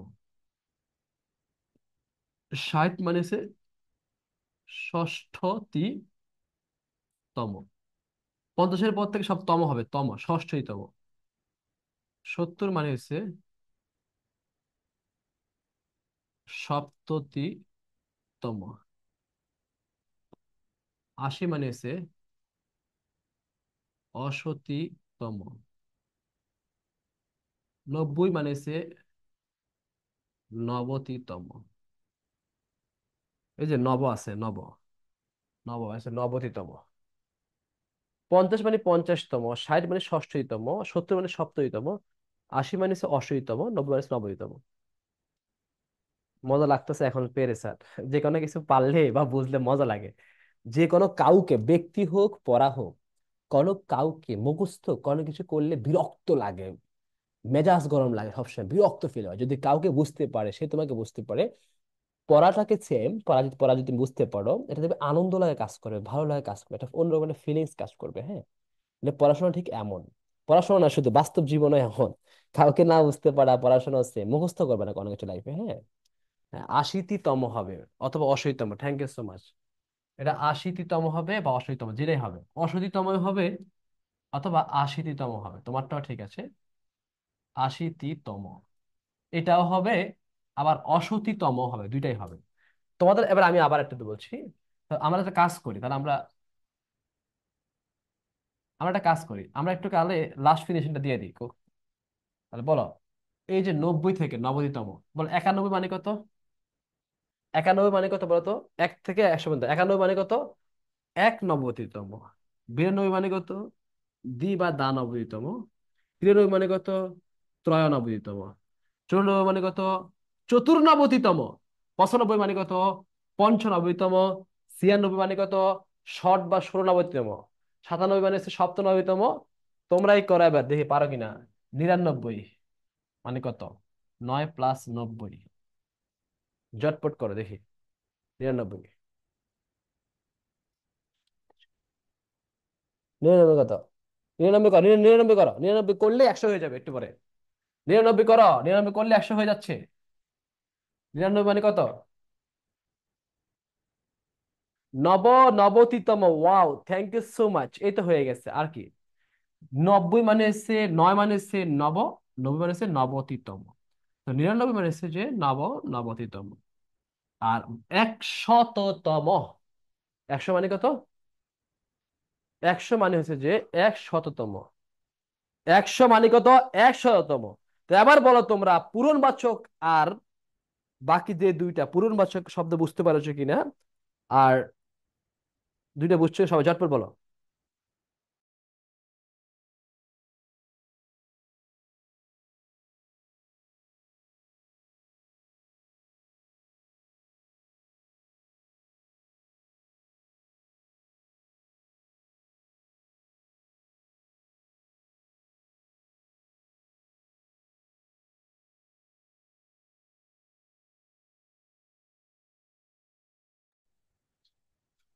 তার মানে আমাকে ঝটপট বলতে হবে, তোমরা সংখ্যাবাচক শব্দ থেকে যদি প্রশ্ন আসে, পরিমাণ এবং পূরণ এই দুটো বুঝতে পারবে কিনা। আজ ক্লিয়ার করে বুঝলাম আপনার কাছে, Puja, thank you so much. Sir 52 কি হবে? 52 কি হবে জানতে চাও? দেখবে এখানে যারা সবাই বলবে, তোমরাই বলো 52 কি হবে, বাকিরা বাকিরা দ্রুত বলো। 52 কি হবে? 52, 52, 2 + 50।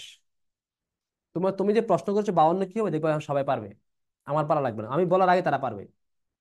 52 কি হবে তারাই বলবে, আমি বলা লাগবে না, বুঝছো? আলফা ব্ল্যাক নাম হয়েছে। এই তো লিখছি, দেখছো? আয়া পড়ছে, প্রজ্ঞা লিখছে 50তম বা দা 50তম হয়ে গেছে। হ্যাঁ, 50 বা দা 50তম, দা 50তম হয়ে গেছে। আশা করি আলপা তুমি বুঝে গেছো, তোমার উত্তর পেয়ে গেছো, বাকিটা সব উত্তর দিয়ে দিচ্ছি। 52 মানে দা 50তম বা দি 50তম, তা 53 মানে ত্রয়ত 50তম, চতুর 50তম, পঞ্চ 50তম, ষট বা 16 50। বাস এরকম, খুব ইন্টারেস্টিং এটা। জানতাম স্যার, বাট কোথাও দেখছি না 52তম। Ayas, okay, no problem, thank you, it's okay, no problem, কষ্ট করতেই পারো, কিন্তু আমি বলে দিলাম আর কি যে সবাই পারতেছে, এখন পারবে ইনশাল্লাহ। হ্যাঁ, তোমরা সবাই ট্যালেন্ট, আমি বলছি, তোমরা তোমরা তো আসলে এই যুগের ছেলেরা, তোমরা অনেক ট্যালেন্ট, তোমরা কিন্তু সব পারো, just শুধু তোমরা ঢাকা ভার্সিটি ভর্তি পরীক্ষা অপেক্ষা করতেছো, অপেক্ষা করলেই তোমরা ফার্স্ট হয়ে যাবে ইনশাল্লাহ। হ্যাঁ, আচ্ছা, তারিখ পূর্বাচক, তারিখটা, ও তারিখের পূর্বাচক কি? ও, পূর্বাচক তো বুঝাই দিছি আমি। তারিখটা বলতেছো? তারিখ তো ইজি ভাই, পহেলা, দোসরা, তিসরা, চৌঠা, এটা বুঝে দিব কি বলো ভাই? তারিখ বাচক হচ্ছে 31টা, তার ভিতরে প্রথম চারটা আছে, পহেলা, দোসরা, তিসরা, চৌঠা, এই চারটা আছে, বাস এটা তারিখ বাচক। আর কি বলবো? বলো, আর কি বুঝে দিতে চাচ্ছ বলো। শিকদার, শিকদার লিমন, তুমি আর কি বুঝতে চাচ্ছ বলো। তারিখ বাচক 31টা আছে, আর বাইরে কিছু আছে কিনা বা এরকম কিছু না। স্যার আপনি অনেক পাম দেন না, পাম না দিয়ে কি করবো বলো? তোমাদেরকে প্রথম ক্লাসে আমি বলছিলাম, মনে হয় যে তোমরা 12 বছর ধরে কি পড়াশোনা করছো, একটু সিরিয়াস হও, এইভাবে হলে হবে না, এই সেই। তোমরা আবার আইসা অফিসে এসে বিচার দিয়েছো অনেকে। যে স্যার, শরীফ ওবায়দুল্লাহ স্যার আমাদেরকে ইগনোর করেছে, আমাদেরকে খুব পরিমাণ ইনসাল্ট করেছি অনলাইনে, এটা বলেছিল। ঠিক আছে, এই জন্য তোমাদেরকে এখন শুধু পাম মারবো, শুধু শুধু পাম, তোমরা বস, তোমরা জিনিয়াস, তোমরা জাস্ট ওয়াও। ঠিক আছে, যেহেতু তোমরা অনলাইন থেকে অফলাইন এসে পিছিয়ে দিতে, তার মানে তোমরা বিশাল কিছু। আজকে পড়তে অনেক মজা লাগছে, ও আচ্ছা। তো আজকে আমার ফার্স্ট ক্লাস আপনার সাথে, তাই জানি না। ও আচ্ছা আচ্ছা, ওকে, ঠিক আছে, ওকে নুজ, থ্যাংক ইউ সো মাচ। এবার লেখো সবাই, জটপট লেখো উচ্চারণ। টপিক্স এর নাম হলো উচ্চারণ। এটা আরো মজা পাবা, উচ্চারণ।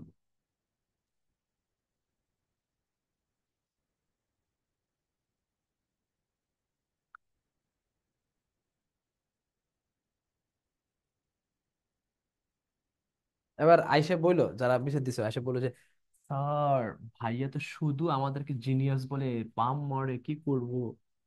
আচ্ছা, উচ্চারণটা দেখো। উচ্চারণ মারার সময়, উচ্চারণ যখন আমরা পড়বো, তখন আমরা কি জন্য পড়বো, নিয়মটা আগে দেখি, তারা কিছু বেসিক জিনিস আগে জানে। অ থাকলে ও হবে, দীর্ঘিকার থাকলে রস্বীকার হবে, রেফ থাকলে র হবে, রি থাকলে র হবে, মূর্ধন্য থাকলে দন্তান্ন হবে।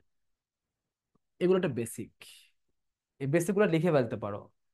উচ্চারণ এগুলো বেসিক, দ্রুত লিখে ফেলো। বেসিক, অ থাকলে ও হবে, দীর্ঘ থাকলে রস্বীকার, রেফ থাকলে র, রি থাকলে র, মূর্ধন্য থাকলে দন্তান্ন হবে। বুঝছো?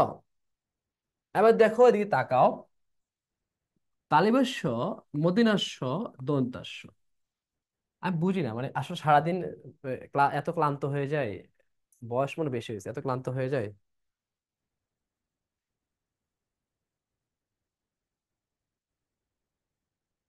ঠিক আছে, আমরা আসলে এত ক্লান্ত হয়ে যাই, আমি দুঃখ প্রকাশ করি তোমাদের কাছে, আমি টায়ার্ডনেস মতো ক্লাস নিচ্ছি, কিন্তু আমি আরো চাঙ্গা। ঠিক আছে, বিকালবেলা হয়তো সারাদিন, সকাল 8টা থেকে শুরু হয় আর কি, এই জন্য ইনশাল্লাহ কোনো প্যারা নেই, আমরা চিল মোডে পড়বো। ঠিক আছে, তালিবাস্য, মদিনা শব্দ 300 থাকলে সবসময় তালিবাস্য হবে, লিখে রাখো দ্রুত, 1 নম্বর নিয়ম। 300 থাকলে তালিবাস্য হবে। একটা উদাহরণ দিচ্ছি, সাবাস। কি বাস? সাবাস। সাবাসটা ওই পাশে তালিবাস্য হয়ে যাবে, ওই পাশে কি হয়ে যাবে, তালিবাস্য। সা, আটটা তালিবাস্য, দুইটা তালিবাস্য, দুইটা স, রস্য, বাকি যেগুলো সে লিখে ফেলে। সা, বাস, থামলে অসন্ত। তার মানে 300 থাকবে যেখানে, তালিবাস্য হবে সেখানে। আবার বলছি, অ থাকলে ও, দীর্ঘ থাকলে রস্বীকার, রেফ থাকলে র, রি থাকলে র, মূর্ধন্য থাকলে দন্তান্ন হবে। আর 300 থাকলে তালিবাস্য হবে, লিখছো? 300 থাকলে তালিবাস্য হবে, যেমন সাবাস, দন্তাস্য এই পাশে হবে, তালিবাস্য হয়ে গেছে, সাবাস।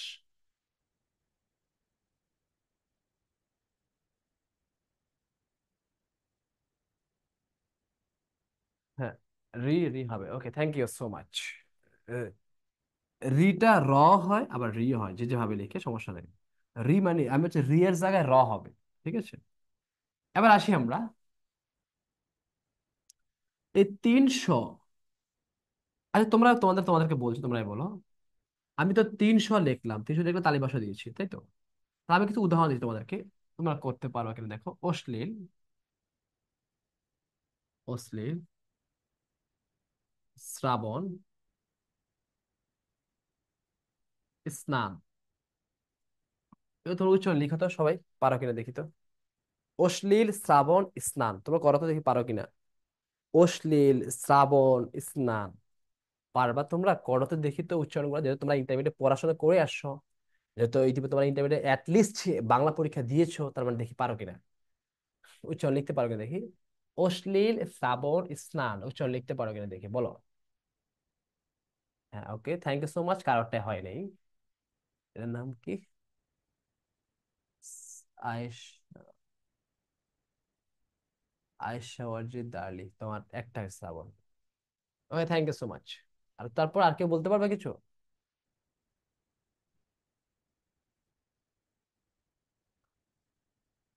নুসরাত নাজিলা, থ্যাংক ইউ, হসন্ত দিতে হবে। প্রজ্ঞা হয় নাই। পূজা, ওকে, থ্যাংক ইউ পূজা। আচ্ছা, এবার আমরা আসি, ওরে বাইরে ভাই, অশ্লীল লেখছে অশালীন। অশ্লীল লেখছে অশালীন, ভাবা যায়? এবার আসি আমরা দিকে তাকাও। অনেক হয়েছে, অনেক পড়াশোনা করছি, একটু খেয়াল করো প্রিয় ভাইয়েরা বোনেরা।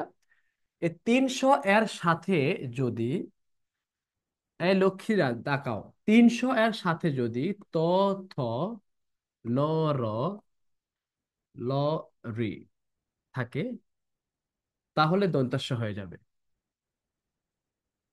300 এর সাথে যদি যুক্ত থাকে, কি যুক্ত থাকবে? ত, থ, ন, র, ল, রি যদি যুক্ত থাকে, তার দন্তাস্য হয়ে যাবে।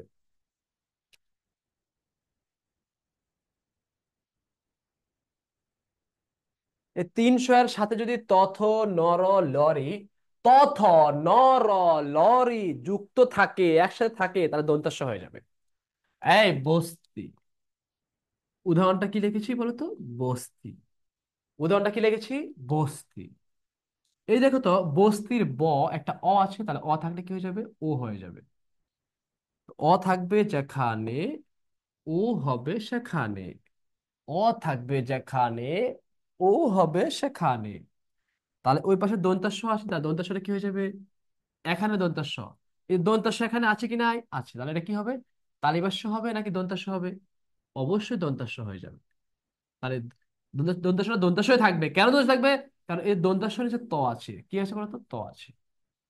এই তলা থাকার কারণে দন্তাস্যটা, দন্তাস্য দন্তাস্য রয়ে গেছে ত থাকার কারণে। আমি কি বলছিলাম? এই 300 এর সাথে যদি ত, থ, ন, র, ল, রি যুক্ত থাকে, তার দন্তাস্য হয়ে যাবে। বাস। দীর্ঘার কি হয়ে যাবে বলতো? রস্বীকার হয়ে যাবে। তো বাকি যা আছে ঠিক এভাবে লিখে দাও। বুঝতে পেরেছো? এটা থাক, থামবে যেখানে, হসন্ত হবে সেখানে। থামবে যেখানে, হসন্ত হবে সেখানে। থামবে যেখানে, হসন্ত হবে সেখানে। এবার করো। এবার অশ্লীল আর শ্রাবণ স্নান করো, যারা ভুল করেছো করো এবার। অশ্লীল, শ্রাবণ, স্নান এবার করো। একজন জিজ্ঞেস করছে আমার, সালাম উচ্চারণ এটা দন্তাস্য দিয়া কেন হবে? তালিবাস্য দিয়ে হবে নাকি এরকম কিছু? যাই হোক, যাও। এই 300 এর সাথে যদি কি থাকে? তথ, নর, লরি যুক্ত থাকে, আর দন্তাস্য হবে। লিখছো সবাই? সবাই লিখছো? অশ্লীল আর এটা কি হচ্ছে, হয়েছে অশ্লীল এটা। হ্যাঁ, নাজিলা হয়েছে, হসন্ত দিলে হবে আর অবশ্যই। ওকে, থ্যাংক ইউ সো মাচ। ওদের অনেকের হয়েছে, অনেকের হচ্ছেও, অনেকের হয়েছে এবং অনেকের হচ্ছেও।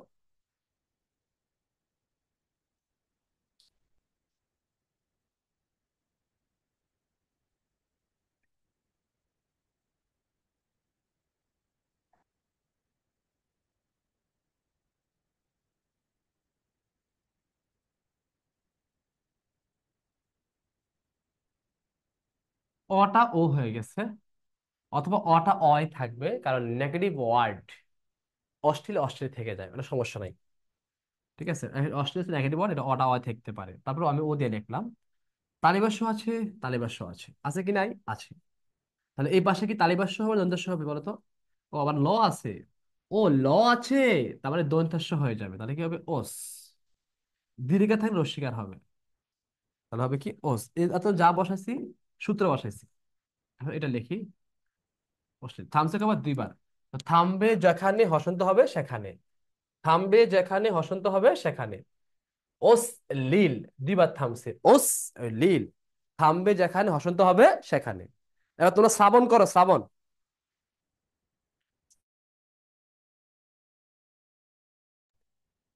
এবার দেখো শ্রাবণ, তাহলে কি হবে? শ্রাবণে, শ্রাবণে তালিবাস্য আছে। শ্রাবণে কি আছে বলতো? তালিবাস্য আছে। তাহলে তালিবাস্য কি হয়ে যাবে? দন্তাস্য হয়ে যাবে। কি হবে? শ্রা, কারণ শ্রাবণে র বা রি আছে, শ্রা। ব একটা অ আছে, অ হয়ে যাবে ও, শ্রাব। মূর্ধন্য হয়ে যাবে কি? দন্তান্ন, তাহলে শ্রাবণ হবে, শ্রাবণ। স্নান, দন্তাস্য সাথে দন্তান্ন আছে, দন্তান্ন আছে। তাহলে কি হবে? স্নান এরকম হবে, হসন্ত হবে। জাস্ট থাকবে শুধু দন্তাস্য, দন্তাস্য রয়ে গেছে। কেন রয়ে গেছে? কারণ এটা তথ নর লরিয়া।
ওকে, থ্যাংক ইউ সো মাচ। সবাই বুঝতে পারছো? সবাই ক্লিয়ার?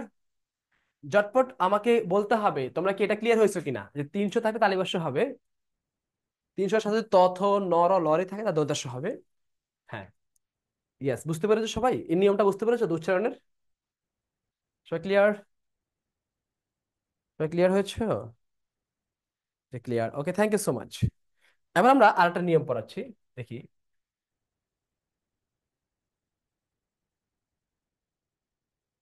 স্বাধীন আর আছে বিশ্ব। আচ্ছা, স্বাধীন শুরুতে বফলা আছে, বিশ্ব শেষে বফলা আছে। তাহলে কষ্ট করে একটু নিয়মটা পাশে লেখো, আশেপাশে দেখো। স্বাধীন আর বিশ্ব আশেপাশে দেখো। যদি শুরুতে ফলা থাকে, বা বফলা, মফলা বা জফলা, মানে যদি শুরুতে ফলা থাকে, বফলা জফলা মফলা ইত্যাদি যদি থাকে, যদি শুরুতে ফলা থাকে তাহলে উচ্চারণ হবে না। যদি শুরুতে ফলা থাকে তাহলে উচ্চারণ হবে না। যদি মাঝে বা শেষে থাকে তাহলে দ্বিত্ব হবে। যদি শুরুতে ফলা থাকে তাহলে উচ্চারণ হবে না। মাঝে বা শেষে থাকলে দ্বিত্ব হবে, দ্বিত্ব মানে দুইবার। যদি শুরুতে ফলা থাকলে উচ্চারণ হবে না, যেমন স্বাধীন শুরুতে ফলা আছে, বিশ্ব শেষে ফলা আছে। লেখো দ্রুত। শুরুতে ফলা থাকলে উচ্চারণ হবে না, উচ্চারণ হবে না। মাঝে বা শেষ থাকলে দ্বিত্ব বা দুইবার হবে। মাঝে বা শেষ থাকলে দ্বিত্ব বা দুইবার হবে। তোমরা এবার করো, স্বাধীন কি হবে, বিশ্ব কি হবে, তোমরা নিজেরাই করো, পারবা এবার। শুরুতে ফলা থাকলে উচ্চারণ হবে না, আর শেষে বা মাঝে থাকলে দ্বিত্ব বা দুইবার হবে। তাহলে তোমরা এখন স্বাধীন আর বিশ্ব এই দুটো তোমরা উচ্চারণ করে ফেলো। স্বাধীন বিশ্ব, স্বাধীন বিশ্ব,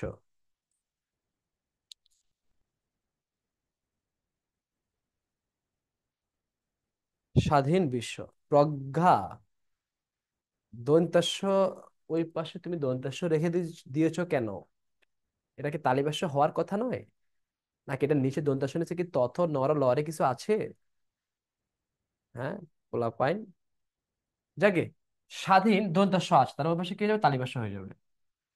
300 থাকবে যেখানে, তালিবাস্য হবে সেখানে।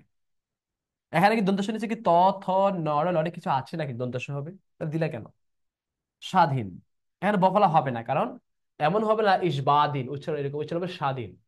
শুরুতে বফলা থাকলে উচ্চারণ হবে না, দিলিকার হয়ে যাবে রস্বইকার, বসন্ত, স্বাধীন। তার মানে যদি শুরুতে ফলা থাকে তাহলে উচ্চারণ হবে না। শুরুতে ফলা থাকলে কি হবে না বলতো, উচ্চারণ হবে না। ওকে, এবার দেখো বিশ্ব। বিশ্ব তালিবাস্য আছে, বিশ্ব তালিবাস্য কয়বার আছে, দুইবার হবে। তালিবাস্য কয়বার হবে, দুইটা হবে। তালিবাস্য থাকলে ওই পাশে তালিবাস্যই হবে, এটা তালিবাস্য আছে, তালিবাস্য হবে। কারণ এমন তো যা, যে তালিবাস্য নিচে ত থ ন র ল রে কিছু আছে এখানে না, সুতরাং তালিবাস্য তালিবাস্য থেকে যাবে। আর বিশ্ব বফলা আছে কোথায়, শেষে।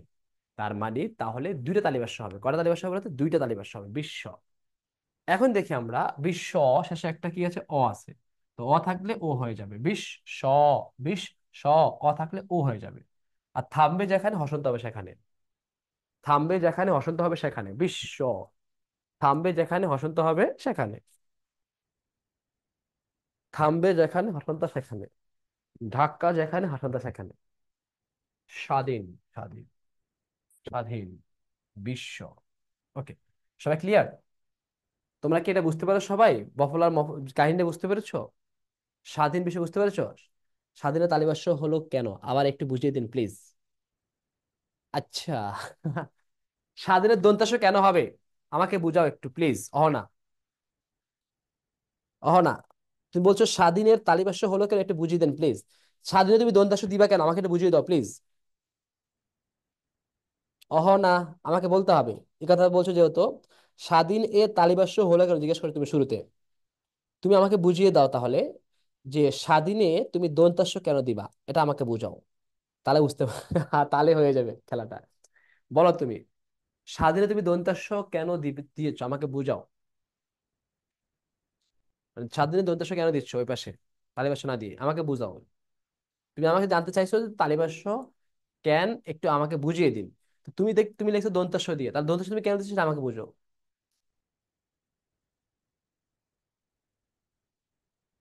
300 থাকলে তালিবাস্য হবে। এখন উহ, অহন এখন বলতেছে ভাই, এখন বুঝতে পেরেছি। ঠিক আছে, প্রশ্নের পাল্টা প্রশ্ন। আর যাই হোক, এবার খেয়াল করো, এই যে 300 আছে না, থাকলে তালিবাস্য হয়ে যাবে সবসময়, যখন যেখানে দেখবা যত দেখবা। ঠিক আছে, ও আবার কি করছে জানো, এটা আবার বিশ্বর আবার তালিবাস্য ওখানে সঠিক লিখছে, আবার তালিবাস্য দিছে। অথচ কেন, এই পাশে দন্তাস দিতে পারো, তাহলে তালিবাস্য থাকলে দন্তাস দিয়ে দাও ওখানেও। না, 300 থাকলে তালিবাস্য হবে, 300 এর সাথে যদি কি থাকে, ত, থ, ন, র, ল, রি যুক্ত থাকে, তাহলে দন্তাস্য হবে। ওকে, আশা করি বুঝতে পেরেছো সবাই। সব বুঝতে পেরেছো সবাই? সব বুঝতে পেরেছো? ওকে,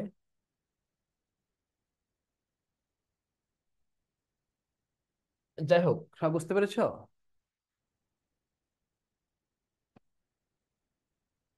এবার আসো, আরেকটা উদাহরণ দিচ্ছি। আহ্বান আর জিহ্বা, খুব চমৎকার একটা নিয়ম, খুবই ইম্পর্টেন্ট, খুবই ইম্পর্টেন্ট এবং চমৎকার নিয়ম। আহ্বান আর জিহ্বা,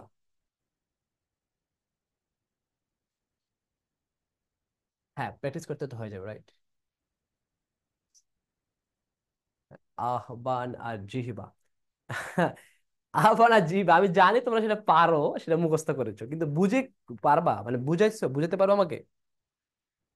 আমাকে কি বুঝাইতে পারবা? আচ্ছা, আহ্বান শুরুতে হওয়ার, মাঝখানে হব আছে, আর এখানে হওয়ার ব আছে। মানে কাহিনী সে হওয়ার ব চেঞ্জ হবে, মেন কথা হচ্ছে এটা। এই হওয়ার বটা পরিবর্তন হবে, এই হওয়ার বটা পরিবর্তন হবে, এটাই হচ্ছে মেন কথা। আচ্ছা, কিভাবে পরিবর্তন হবে? যদি শুরুতে সরেয়া থাকে, সরেয়া শুরুতে, তাহলে এই যে হটা আছে, এই হটা হয়ে যাবে, তাহলে এই হটা হয়ে যাবে ও। যদি শুরুতে রস্যিকার থাকে, তাহলে এই হটা হয়ে যাবে রস্যাও। আবার বলছি, আহ্বান আর জিহ্বা। আহ্বান, হ আছে, যদি শুরুতে সরেয়া থাকে তাহলে হটা হয়ে যাবে ও, যদি শুরুতে রস্যিকার থাকে তাহলে হটা হয়ে যাবে রস্যাও। আ থাকলে ও হবে, রস্যি থাকলে, রস্যি থাকলে উ হবে, আ থাকলে ও হবে, রস্যি থাকলে উ হবে। বাস। এখন একটু খেয়াল করি, তোমরা খুব খেয়াল করো। এই যে আহ্বান, আহ্বানের আমি এই যে, আমি এই যে শুধু বটা আছে আর এই যে হ, এই যে এখানে হ ছিল, হটা এখানে আমি হটা বাদ দিয়ে, এই হটা বাদ দিয়ে এই যে ওটা আছে, এই ওটা এখানে দিয়ে দিলাম। আচ্ছা, আহ্বান আমি আও লিখেছি, এটুকু বুঝছো কিনা আগে বুঝাও, আগে এটুকু বুঝছো কিনা, আও লিখেছি, আও। জিহ্বা এখন রস্যিকার আছে, এই জন্য আমি কি করছি, আমি আমি আমি একটু মুছতে হবে মনে হচ্ছে। আমি এখানে কি করেছি, জিহ্বার আমি রস্যকার দিয়েছি, আমি কি দিয়েছি, রস্যকার দিয়েছি, জিহ্বার হটা রস্যকার দিয়ে দিচ্ছে। বাস, এটুকু বুঝছি না, আগে বলো, এটুকু বুঝছি না, আমাকে বলো। আহ্বান হব ছিল, হবটা, হব, এটা শুরুতে সরেয়া থাকায় হটা দিয়ে দিছি ও, আর জি বা শুরুতে রসিকার থাকায় হটা দিয়েছি রস্যাও দিছি। এটুকু বুঝছো কিনা আমাকে বুঝাইতে হয়, বুঝছো কিনা? স্যার বুঝতে পেরেছি, ওকে থ্যাংক ইউ। আর বাকিরা বুঝছো কিনা? আও কেন হলো, জিউ কেন হলো, বুঝছো কিনা? আও কেন হলো, জিউ কেন হলো, বুঝছো কিনা? আও, জিও, বুঝছো কিনা? ওকে, আও কেন হলো, জিউ কেন হলো, বুঝছো? সবাই কমেন্টস করতে হবে। ওকে, আমি আবার দেখাচ্ছি, এদিকে তাকাও। শুরুতে স্বরে আছে, আ আছে, এই আ থাকলে এই যে আহ্বানের হ বাও, এই হটা হয়ে যাবে ও, আর বটা হয়ে যাবে ভ, বটা কি হয়ে যাবে, ভ হয়ে যাবে। তাহলে আহ্বান থামলে হসন্ত হবে। জি বা উ আছে, কিন্তু ব হয়ে যাবে ভ। আর আরেকটা পাশে লেখো, ব সবসময় ভ হয়ে যাবে, মাঝখানে শুধুমাত্র, অন্য কোথাও না, অন্য কোথাও না, শুধু মাঝখানে যদি হ ব থাকে তাহলে পরিবর্তন হবে, এছাড়া না। হ ব থাকলে ব হয়ে যাবে ভ, আর শুরুতে আ থাকলে আটা হয়ে যাবে ও, শুধু রস্যিকা থাকলে রস্যিকারটা হয়ে যাবে, রস্যিকা থাকলে হটা যে রস্যাও হয়ে যাবে। তোমরা যদি বুঝে থাকো তাহলে একটা নিয়ম করো, সবাই করবা, এটা এটা এটা দিয়ে করো, বিহিবল। যদি বুঝে থাকো তাহলে এটা সবাই করো, বিহিবলটা করো, বিহিবল করো, অবশ্যই বুঝে করবা, না বুঝে করবা না, বিহিবল, বিহিবল সবাই করো, বিহিবল।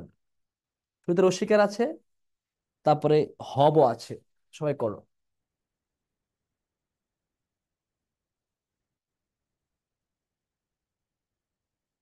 জোহা, তুমি বুঝুনি মনে হয়, তাই না? না, যদি বুঝতে তাড়াতাড়ি উত্তর দিতা না। আচ্ছা, বিউ বল, আবার বলছি বিউ বল করো সবাই, বিউ বল।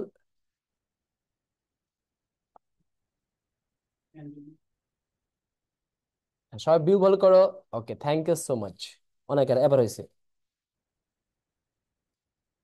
আচ্ছা, ওকে, আমি বুঝাচ্ছি, দিয়ে তাকাও যারা বোঝো নাই। বিহি বল, রশ্মি আছে কি নাই? আছে। যদি রশ্মি থাকে, যদি রশ্মি থাকে তাহলে হটা হয়ে যাবে রস্যাও, বিউ, বিউ। আর বটা হয়ে যাবে ভ, বটা কি হয়ে যাবে ভ, বটা কি হয়ে যাবে ভ। তাহলে কি হবে? বিউ ভল, বিউ ভল, বসে বি রস্যাও ভল, বিউ ভল। রস্মিকার থাকার কারণে হটা উ হয়ে গেছে, আর বটা হয়ে যাবে ভ। ওকে, এতক্ষণ ধরে আমরা চেষ্টা করেছি উচ্চারণ দেখানোর জন্য, উচ্চারণ পড়ানোর জন্য। উচ্চারণটা আমরা মোটামুটি আবার বলছি। যদি স্বরেও থাকে তাহলে ও হবে, দীর্ঘাতে রস্বীকার হবে, আর মধ্যে থাকলে দন্তান্ন হবে। আর রি থাকলে র থাকলে রি থাকলে র হবে, আর র্যাফ থাকলে র হবে। 300 থাকলে সবটা তালিবাস্য হবে। 300 এর সাথে যদি ত, থ, ন, র, ল, রি যুক্ত থাকে তার দন্তাস্য হবে। বাস, বুঝতে পেরেছো? আচ্ছা, আর যদি এমন হয় শুরুতে যদি ফলা থাকে তাহলে উচ্চারণ হয় না, যদি মাঝে বা শেষে থাকে তাহলে দ্বিত্ব বা দ্বিবার হয়। আহ্বান জিহিবা, হ ব যদি থাকে মাঝে, যদি শুরুতে সরেয়া থাকে তাহলে হটা হয়ে যাবে ও। আর রশ্মি যদি থাকে শুরু, তাহলে হটা হয়ে যাবে রস্যাও।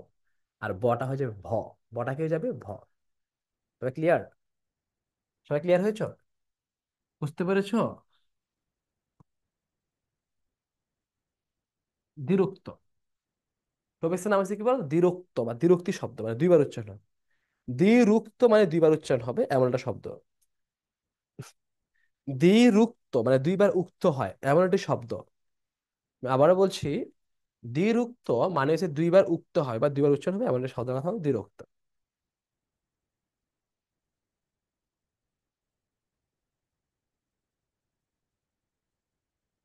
আচ্ছা, এই দ্বিরুক্ত শব্দটা তিন ভাবে আসতে পারে, যেমন একটা হচ্ছে শব্দের দ্বিরুক্তি, একটা হচ্ছে পদের দ্বিরুক্তি, একটা হচ্ছে অনুকার দ্বিরুক্তি। শব্দের, পদের, অনুকার, তিন ভাবে হতে পারে, একটা শব্দের, একটা পদের, একটা অনুকার। শব্দের দ্বিরুক্তির পাশে লিখবো আমরা বাক্যে,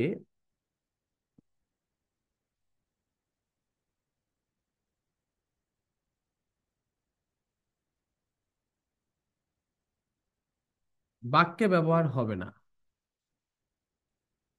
আর পদৃত হচ্ছে বাক্যে ব্যবহার হবে।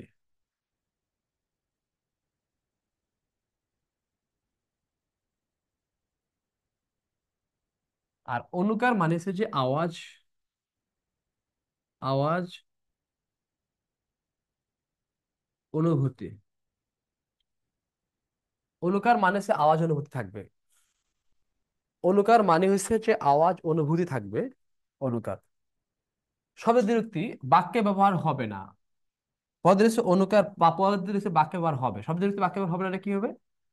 বাক্যে ব্যবহার হবে না, সেটা কি হতে পারে? যেমন আমি একটা উদাহরণ দিচ্ছি, লাল লাল। আচ্ছা, বলতো লাল লাল এটা কি বাক্যে ব্যবহার হয়েছে? বলো তো হয় নাই, এটা শুধু শব্দ দুইটা। এই জন্য শব্দ বিরক্তিটা এখন আর আসলে পরীক্ষা কেন কোথাও কমন আসে না, আসে নাই, এটা বাদ। পদ বিরক্তিরা আর অনুগাদ বিরক্তি এই দুটো ইম্পর্টেন্ট, দুটো ইম্পর্টেন্ট কেন দেখাচ্ছি আমি। তো কোশ্চেন আসে, লাল লাল টমেটো বাক্যে ব্যবহার হয়েছে। কি বলছি? লাল লাল টমেটো, লাল লাল টমেটো বাক্যে ব্যবহার হয়েছে। তো পরীক্ষায় প্রশ্ন আসতে পারে, লাল লাল টমেটো এটা আসবে কোন পদের দ্বিরুক্তি? দ্বিরুক্তি দিবার উচ্চারণ আছে, দেখো লাল লাল দিবার হয়েছে, কোন পদে দ্বিরুক্তি বলতে পারবে কেউ? লাল লাল টমেটো কোন পদ্ধতিতে বলতে পারবে কেউ? বলতে পারবো? আরেকটা আছে, চিকি চিকি চিকি করে বালি কোথা নাহি কাদা। এটা কোন পদের দ্বিরুক্তি? কোশ্চেন আসবে এরকম, কোন পদের দ্বিরুক্তি? চিক চিক করে লাল লাল টমেটো কোন পদের দ্বিরুক্তি? পদ, পদ। পদ মানে কি এবার বলো? বিশেষ্য, বিশেষণ, সর্বনাম, ক্রিয়া, বিশেষ্য, বিশেষণ, সর্বনাম, ক্রিয়া, অব্যয়, তারপরে হচ্ছে যে ইত্যাদি, এগুলো থাকবে বিশেষ্য। বলতে পারবে কি কোন পদের, দেখছে বিশেষণ পদের। আচ্ছা যাই হোক, টমেটো এটা কি বলো, নাউন নাকি অ্যাডজেক্টিভ, মানে বিশেষ্য না বিশেষণ টমেটোটা? টমেটোটা কি বলতো, টমেটোটা বিশেষ্য। খুব মন দিয়ে খেয়াল করো, বিশেষ্য। বলতো কেমন টমেটো বলো তো? লাল লাল, বলো কেমন টমেটো। লাল লাল। তো লাল লালটা কি? বিশেষ্য। বিশেষ্য। তো পুরোটা মিলে কি হবে বলো তো, বিশেষ্যের বিশেষ্য। তাহলে পিছন থেকে মডিফাই করছে, তাহলে কি বলছে? লাল লাল টমেটো, এটা হলো বিশেষ্যের বিশেষণ পদে দ্বিরুক্তি। লাল লাল টমেটো, এটা হচ্ছে বিশেষ্যের বিশেষণ পদে দ্বিরুক্তি। লাল লাল টমেটো, এটা হলো বিশেষ্যের বিশেষণ পদে দ্বিরুক্তি। বিশেষ্যের বিশেষণ পদে দ্বিরুক্তি। লাল লাল টমেটো, বিশেষ্যের বিশেষণ পদে দ্বিরুক্তি। হ্যাঁ তোমরা করো তাহলে, চিকচিক করে বালি কোথা নাই কাদা, এটা প্রতি বছরে প্রায় ঢাকা ভার্সিটি কোশ্চেন আসছে, একসময় আসছে। 9 10 বোর্ড বইতে এটা স্পষ্টভাবে লেখা আছে। চিকচিক করে বালি কোন পদে দ্বিরুক্তি, কোন পদে দ্বিরুক্তি বলো, তবে তোমরাই বলো। প্রশ্ন আসবে এরকম পদ, তার মানে তোমাকে এটা পড়তে হলে তোমাকে জানতে হবে পদ পড়তে হবে ভাই, পদ না পড়লে হবে না। পদ না পড়লে হবে না। তো চিকচিক করে, এটা কোন পদে দ্বিরুক্তি, এর মধ্যে কি বলতে পারো, দ্রুত বলো। চিকচিক করে বালি কোথা নাহি কাদা, কোন পদের দ্বিরুক্তি? কি বলতে পারবা? কোন পদে দুইবার হয়েছে উচ্চারণ, দ্বিরুক্তি মানে দুইবার হবে।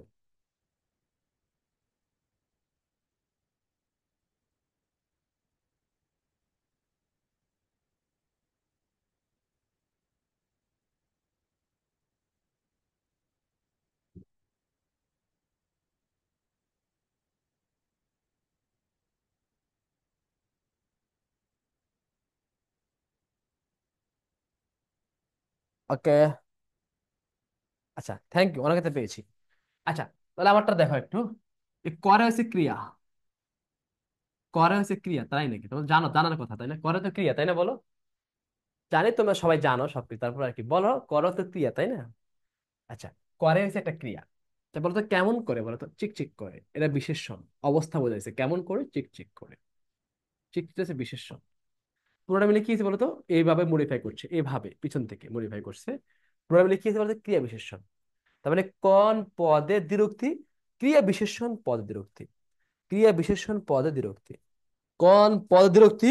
ক্রিয়া বিশেষণ পদ দ্বিরুক্তি। ক্লিয়ার? বুঝতে পারছো সবাই? কথা বলা, বুঝতে পেরেছো কিনা যে কিভাবে প্রশ্ন আসে? দ্বিরুক্তি থেকে প্রশ্ন আসে কি বুঝতে পেরেছো? এইভাবে প্রশ্ন আসে যে কোনটা কোন পদ দ্বিরুক্তি। ক্রিয়া বিশেষণ পদ দ্বিরুক্তি। কর হয়েছে ক্রিয়া, ক্রিয়া বিশেষণ পদ দ্বিরুক্তি। থ্যাংক ইউ সবাইকে। আচ্ছা, ক্রিয়া বিশেষণ পদ দ্বিরুক্তি। আর অনুকার মানে হচ্ছে আওয়াজ অনুভূতি, তাহলে আওয়াজ অনুভূতিটা কি? যেমন আমি যদি বলি চিম চিম করে, চিম চিম। যদি বলি আমি ম্যাজ ম্যাজ করে, ম্যাজ ম্যাজ। ম্যাজ ম্যাজ মানে কি জানো, শরীরটা ম্যাজ ম্যাজ করছে, অনুভূতি। মাথা ঝিমঝিম করছে, দুইবার বলছে, অনুভূতি বলছে। ফোড়া টন টন করছে, অনুভূতি, এটা হচ্ছে অনুকার, এগুলো কি বলতো, অনুকার। বৃষ্টি পরে টাপুর টুপুর আওয়াজ হয়েছে, কাউয়া কা কা করছে, অনুকার। বিলাই ম্যাও ম্যাও করছে, অনুকার।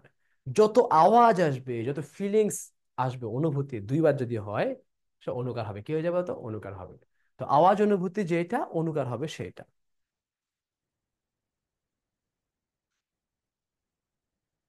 আচ্ছা তুমি বলছো ভাই পদ এই আজকের লেকচার শিটে কিন্তু পদ নাই। এবার পদ পড়াইতে গেলে আর একটা লেকচার শিট লাগবে। লেকচার 5 বা 6 হয়তো পদ আছে।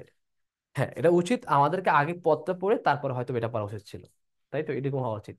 যেহেতু শিটে পদ নাই, তাহলে আমি এটা পড়াতে পারতেছি না। কারণ আমার বলে দেওয়া আছে শীটের বাইরে কিছু পড়ার দরকার নেই, বা কিছু আবার শীট জাস্ট শেষ করতে হবে সবই, এর বাইরে দরকার নেই, এটা বলছে। সুতরাং আমরা তাহলে কি করতে পারি, শীটের বাইরের থেকে পদ টপিক্সটা আমরা আবার পড়তে হবে, আবার লাস্ট মানে আরো 2 3টা ক্লাসের পরে হয়তো বা। তো পদটা যখন পড়বা তখন তোমরা বুঝে নিবা যে পদের দ্বিরুক্তি গুলা কিভাবে, দ্বিরুক্তি এসে এগুলাই। ঠিক আছে, এভাবে পড়তে হবে। ওকে। আচ্ছা, আমরা আজকে উচ্চারণ পড়াইছি, সংখ্যাবাচক শব্দ পড়াইছি, দ্বিরুক্ত শব্দটা দেখাই দিচ্ছি কিভাবে পরীক্ষা প্রশ্ন আসে। একটা আর দ্বিরুক্ত শব্দ পড়তে হলে অবশ্যই তোমাকে পদ পড়তে হবে, পদ ছাড়া দ্বিরুক্তি শব্দ পারবা না। ভালো করে পড়তে হবে। শব্দ দ্বিরুক্তি পড়ছি, শব্দের শব্দের শ্রেণীবিভাগ পড়ছি, শব্দ সম্ভার পড়ছি। ও ভাষারীতি রূপান্তর একটা আছে। ভাষারীতি রূপান্তরটা হচ্ছে যে এটা সাধু থেকে চলিত হয় আর কি, আর কিছু না, সাধু ভাষা থেকে চলিত চলিত ভাষা সাধু ভাষা হয়। এই যে শুরু দেখা যায় স্টার্টিং এ, হস্ত থেকে হাত, চন্দ্র থেকে চাঁদ, মস্ত থেকে মাথা, এগুলো আর কি। ঠিক আছে, ভাষা রীতি রূপান্তর হয়ে গেছে এগুলো। মানে সাধু চরিত, লেখ্য কথ্য, লেখ্য রীতি মানে হচ্ছে লেখার রীতি। এই লেখার রীতিটা হচ্ছে সাধু ভাষা, লেখে লিখে হয়। আর কথা রীতি হচ্ছে চলিত ভাষা, যেটা কথায় বলা হয়। চলিত ভাষা সবসময় কথা প্রকাশ করি, বা প্রমিত ভাষাটা। আর উপভাষা আছে, সেটা আঞ্চলিক ভাষা। ওকে, আশা করি তোমরা বুঝতে পেরেছো সবাই। অনুকারগুলো কি করে বুঝবো? পূজা বলছে, আমি তো বললাম যে শরীর কি তোমার, কি শরীর, তোমার শরীরকে ম্যাজমেজ করে না পূজা, বলো? ম্যাজমেজ করছে তুমি বলছো। মাথা তোমার ঝিম ঝিম করছে তুমি বলতেছো। বৃষ্টি পড়তেছে টাপুট্টু বলতেছো। যে প্রত্যেকটা টাপুট্টু পরে ঝিম ঝিম, মাথা চম মানে ঝিম ঝিম, তারপরে সে পুরা টন টন করছে। তো তুমি যদি এগুলো এই টাইপের যদি আওয়াজ অনুভূতি, আওয়াজ বা অনুভূতি যদি তুমি দুইবার উচ্চারণ করো, দুইবার, তাহলে কি অনুকার হবে না? এটা অনুকার হবে। আসলে তুমি তোমার উত্তর পেয়ে গেছো। আচ্ছা, আর কারো কোনো কোশ্চেন আছে? ওকে, আসলে তোমরা অনেকে অনেক উত্তর গেছো।